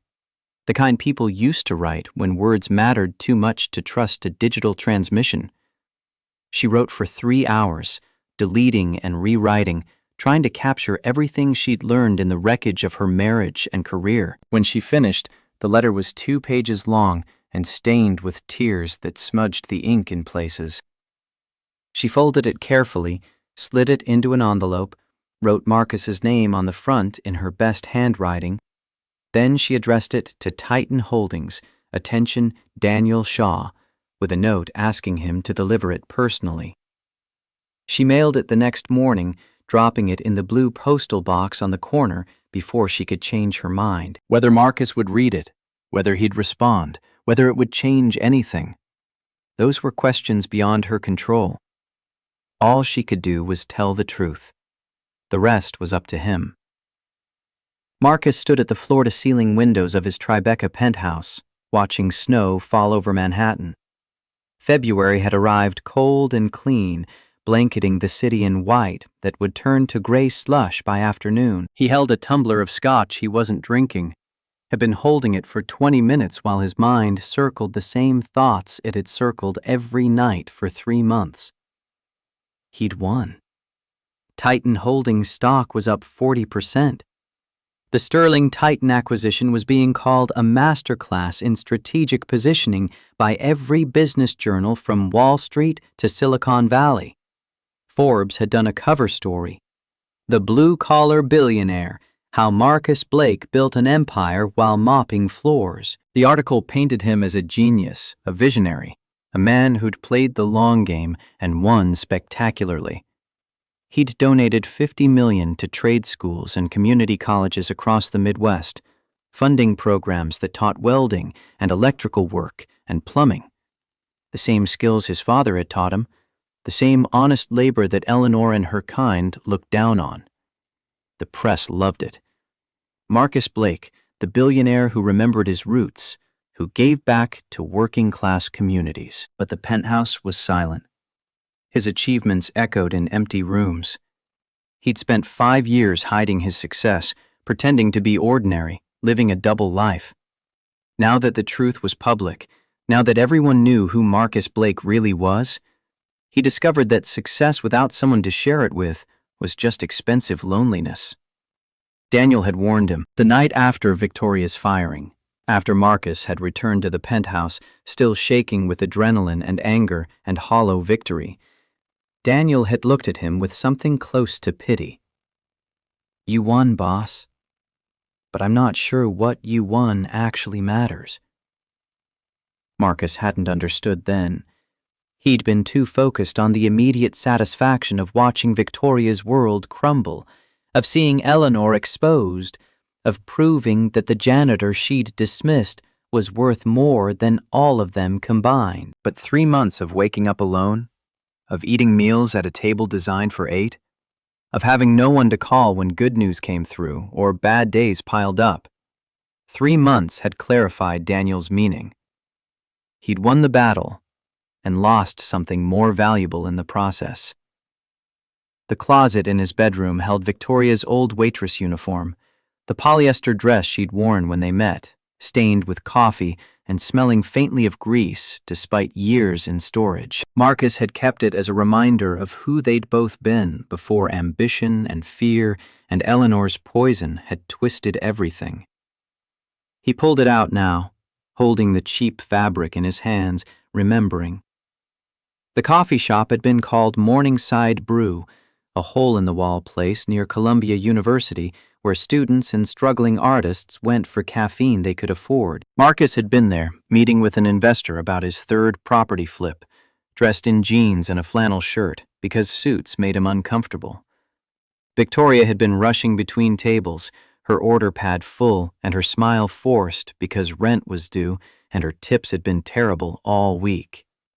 She'd tripped on a backpack someone left in the aisle. The coffee pot had sailed from her hands in slow motion, and Marcus had lunged forward without thinking, catching it inches before it shattered on the floor.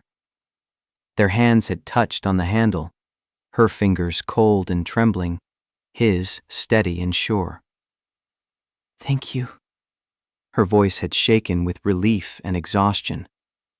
"I can't afford to replace another pot this month." "You work here long?" He'd handed her the pot, noticing the dark circles under her eyes, the way her uniform hung loose, like she'd lost weight she didn't have to lose. 8 months. Putting myself through business school. MBA program starts in the fall if I can save enough for the deposit. That's ambitious. Good for you. She'd smiled then, genuine instead of forced. Ambitious or stupid? Haven't decided yet. But I'm tired of being invisible, tired of people looking through me like I'm furniture. Marcus had understood that bone deep. The invisibility of working-class life, of being someone other people forgot the moment you left the room. I'm Marcus. Victoria, but everyone here calls me Vicky. Which do you prefer? She'd paused, considering. Victoria. Vicky sounds like someone who'll be waiting tables forever. Victoria sounds like someone who might own the restaurant someday. He'd left her a $50 tip on a $5 coffee, and when she'd chased him outside to tell him he'd made a mistake, he'd asked her to dinner instead. They'd gone to a cheap Thai place where the pad see ew cost $6 and tasted better than anything he'd eaten since. She'd talked about her plans, her dreams, her determination to never be poor again. He'd talked about his father, about honest work, about building something that mattered. By the end of the night, he'd known 2 things. He was going to marry this woman, and he was never going to tell her about the money. Not until he was sure she loved him for reasons that had nothing to do with his portfolio. 5 years later, he'd gotten his answer. She hadn't loved him. Or maybe she had, once, and then Eleanor had shown her a different version of success, a version where Marcus's calloused hands and modest lifestyle were embarrassments to overcome, rather than choices to respect. Marcus hung the uniform back in the closet, closed the door on memories that hurt too much to hold. His phone showed 6 missed calls from journalists wanting interviews, 3 from board members with quarterly reports, 1 from his lawyer with updates on Richard Hawthorne's bankruptcy proceedings. Nothing that mattered. Nothing that filled the silence. Daniel found him still standing at the window an hour later, the scotch untouched and warming in his hand. You've been standing there for 90 minutes, boss. I have the Humanitarian Award Gala tonight. You're scheduled to give the keynote speech. Cancel it. That's the 6th event you've canceled this month. People are starting to notice. Let them notice. Daniel moved to stand beside him, looking out at the falling snow. She wrote you a letter. Came to my office yesterday, hand-delivered to avoid going through your assistant. Asked me to give it to you when you were ready to read it. Marcus's chest tightened. What does it say? I didn't read it, but she cried when she gave it to me. Real tears, not the kind people use for manipulation. She said to tell you she understands if you never want to hear from her again. She just needed you to know she was sorry. Sorry doesn't undo 3 years of being treated like I was worthless. No, but it's a start. Daniel pulled an envelope from his jacket pocket, set it on the window ledge. Read it or don't, your choice. But I'm going to say something I probably shouldn't, and you can fire me if you want. You've never worried about getting fired before. True. Here it is. You won, boss. You destroyed her career, humiliated her in front of everyone she knew, proved you were smarter and richer and more powerful than she'd ever imagined. You won completely and absolutely. But you look more miserable now than when you were mopping floors and she was ignoring you at galas. Daniel's voice was gentle, almost fatherly. Maybe winning isn't actually what you needed. He left before Marcus could respond. The envelope sat on the window ledge, Victoria's handwriting stark against white paper.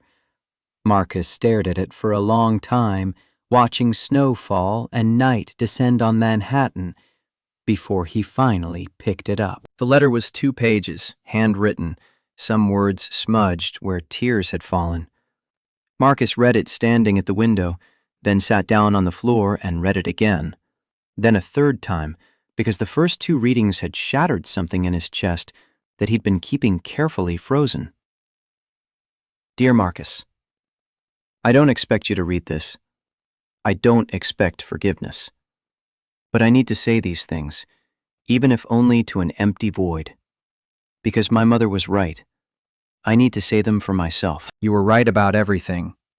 I chose status over love. I chose Eleanor's poison over your devotion. I chose a fantasy over the reality standing right in front of me, and I destroyed the only thing that actually mattered in my pursuit of things that don't. I've spent 3 months working in a cubicle at Sterling Titan, reporting to Patricia Morales, doing entry-level market research for $80,000 a year. Every morning, I ride the elevator with maintenance workers and mailroom staff, instead of taking the executive car. Every lunch, I eat at my desk, instead of at restaurants where meals cost more than some people make in a day. Every evening, I go home to a studio apartment in Brooklyn that smells like curry and has a futon instead of a bed. And I'm happier than I've been in 3 years. Not happy. I destroyed my marriage and my career, and I have no illusions that I don't deserve exactly what I got. But there's a kind of peace in knowing who I actually am instead of pretending to be who Eleanor told me I should be. There's dignity in doing good work and earning an honest paycheck, even if the paycheck is smaller than I'm used to. There's freedom in not constantly measuring myself against people who have more money, more status, more of whatever Eleanor convinced me was supposed to matter. I found the bookshelf you built me. It's the only piece of furniture I kept from our apartment. The only thing I couldn't bear to leave behind. I discovered your message carved on the back. Marcus loves you. And I cried for 2 hours because I finally understood what I'd thrown away. You loved me when I was a waitress with nothing but student loans and dreams. You loved me when I was stressed about rent and failing at cooking and scared about the future. You loved me through promotions and setbacks and every stage of becoming who I thought I needed to be. And I repaid that love by treating you like you weren't enough because you didn't fit the image Eleanor said I needed. I don't know if you ever truly loved me or if I was just an experiment, a test to see if I'd choose right when it mattered. Maybe I was both. Someone you loved and someone you were testing. Either way, I failed. I chose wrong. And I'm sorry. I'm not asking for another chance. I know I don't deserve one. I'm just asking you to know that I finally understand what you were trying to teach me. That worth isn't measured in titles or bank accounts. That honest work has more dignity than borrowed status. That character matters more than credentials. That the man who mopped floors and built bookshelves and loved me when I had nothing to offer but myself was worth more than all the CEOs and billionaires in Manhattan. I hope you find someone who sees your value from the beginning, Marcus. Someone who doesn't need to lose everything to understand what they had. Someone who loves the janitor and the CEO equally because they understand those are just different versions of the same good man. I'll carry the weight of losing you for the rest of my life. It's the punishment I deserve, and I accept it. But I needed you to know I finally see you. All of you. And I'm sorry it took losing you to learn how to look. Victoria P. I still have the bookshelf you built. It's in my studio apartment, holding the business textbooks I'm rereading to remember why I fell in love with this work in the first place. Every time I look at it, I remember the man who made something beautiful with his hands and gave it to me like it was nothing. Like making me happy was the easiest thing in the world. I'm sorry I forgot how rare that is. I'm sorry I forgot how rare you are. Marcus sat on the floor of his penthouse, letter in hand, and felt the ice around his heart crack. Not break, not yet, but fracture enough that warmth started seeping through. She understood. Finally, after 3 months of consequences, Victoria understood. The question was whether understanding was enough, whether it changed anything, whether he could trust someone who'd only learned to see him after he'd stripped away her illusions.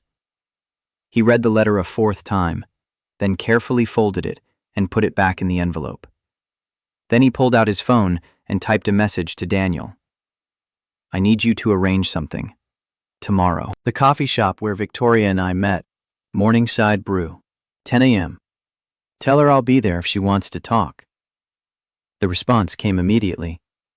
Are you sure about this, boss? Marcus stared at his phone, at the question that deserved an honest answer. He wasn't sure. He was terrified. Victoria had hurt him worse than anyone in his life, had proven that the thing he'd feared most, being loved for his money instead of himself, was exactly what would have happened if he'd revealed the truth sooner. But the letter in his hand, the raw honesty in her words, the humility that he knew from experience was hard-won and real, that gave him something close to hope. No, but I need to see her anyway. The coffee shop hadn't changed in 7 years. Same cracked vinyl booths, same scuffed linoleum floors, same smell of burnt espresso and dreams deferred. Marcus arrived at 9:45, claimed the booth in the back corner where they'd sat on their first date, ordered 2 coffees, black for him, caramel latte for her. He remembered her order. He remembered everything. She walked in at exactly 10 o'clock, and Marcus's breath caught.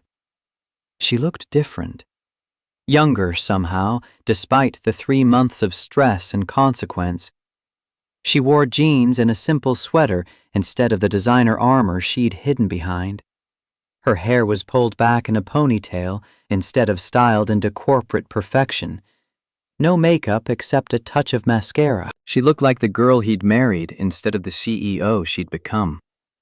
She saw him, froze, her hand still on the door. For a moment, Marcus thought she might run.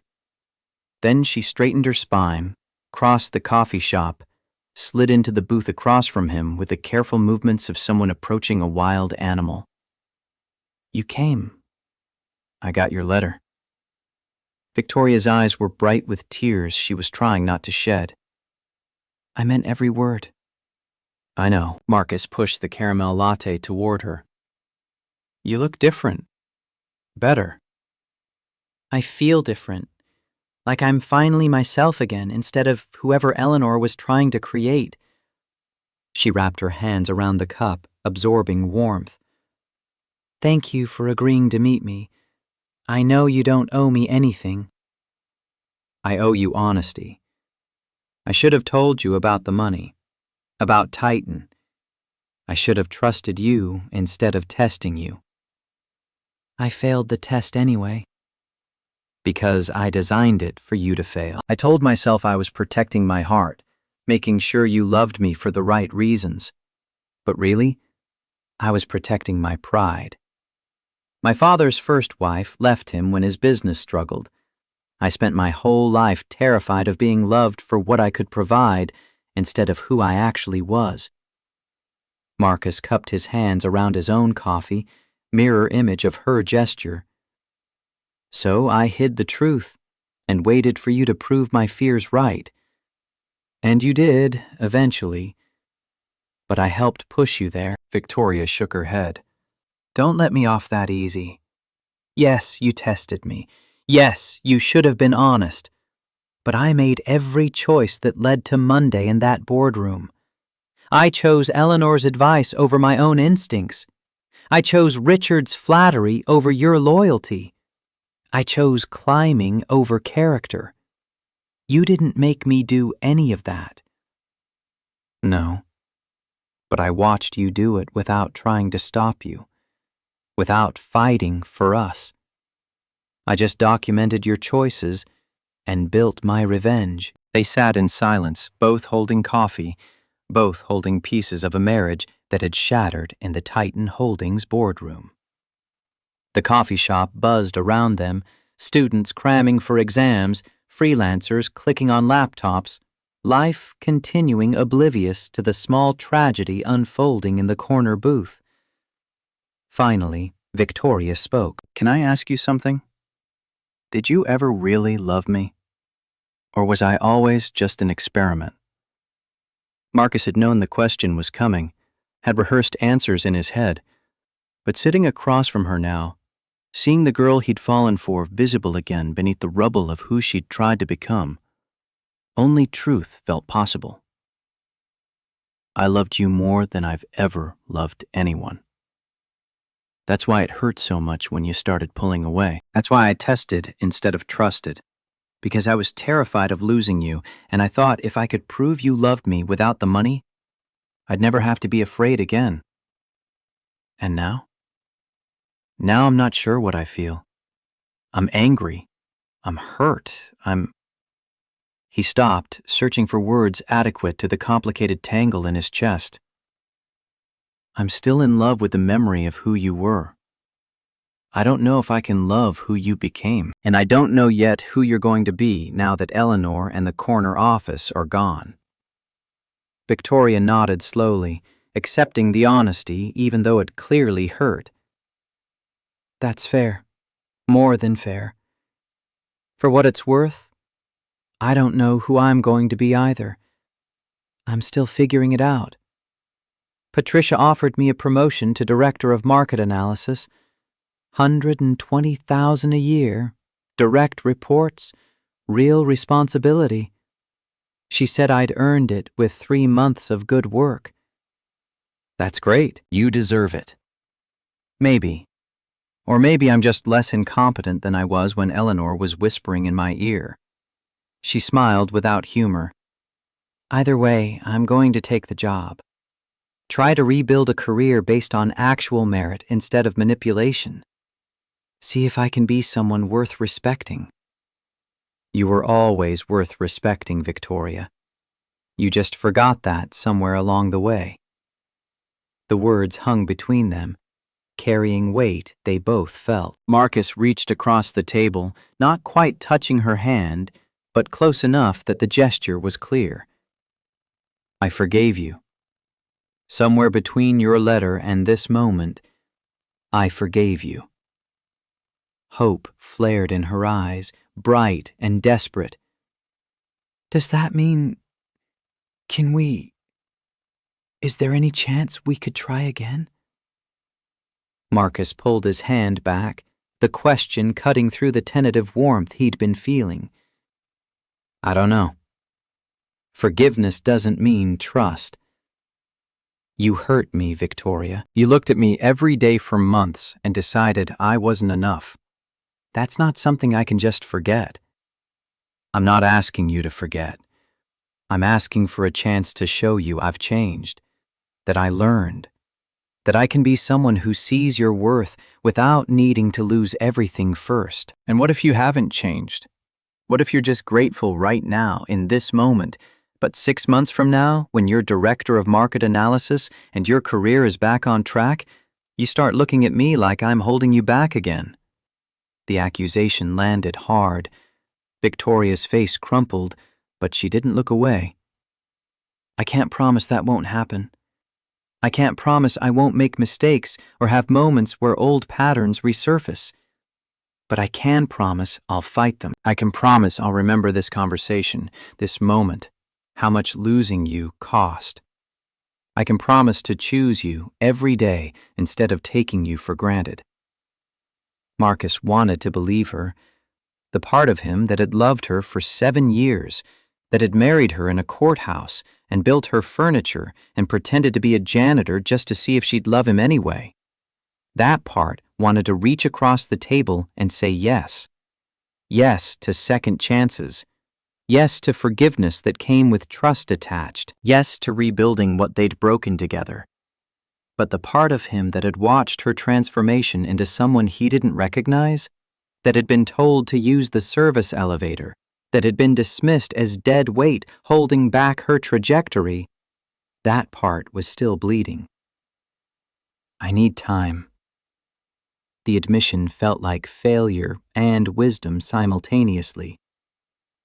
I need to see who you become without me pushing or testing or manipulating. I need to know that the woman writing that letter, the woman sitting across from me right now, is real and sustainable, not just a response to consequences. Victoria's face fell, but she nodded. How much time? I don't know. Months, maybe? A year? However long it takes for me to believe that you love me because of who I am, not in spite of it. And however long it takes for you to prove you've actually changed, not just learned what I want to hear. That's fair. Her voice shook, but she held his gaze. Can I write to you? While you're taking time? Not asking for anything, just telling you how I'm doing. Showing you who I'm becoming. Marcus considered. Letters were safer than conversations, allowed for distance and reflection. They'd give him space to process without the weight of her physical presence, her tears, the memories of who they'd been together. You can write. I can't promise I'll respond, but I'll read them.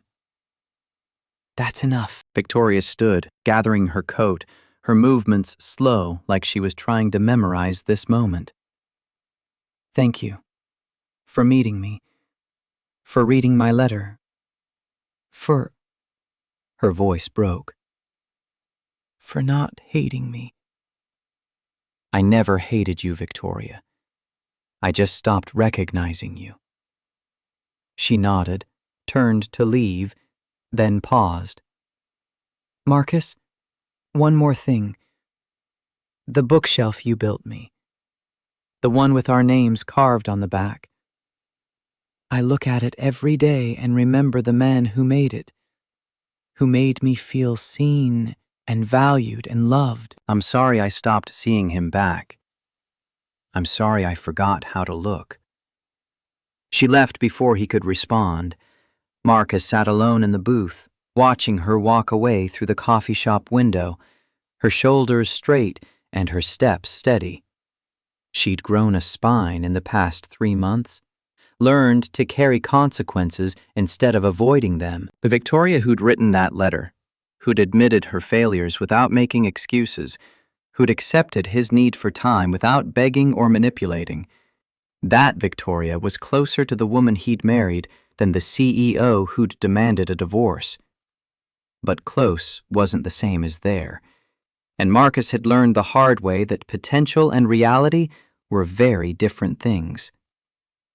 He pulled out his phone, typed a message to Daniel.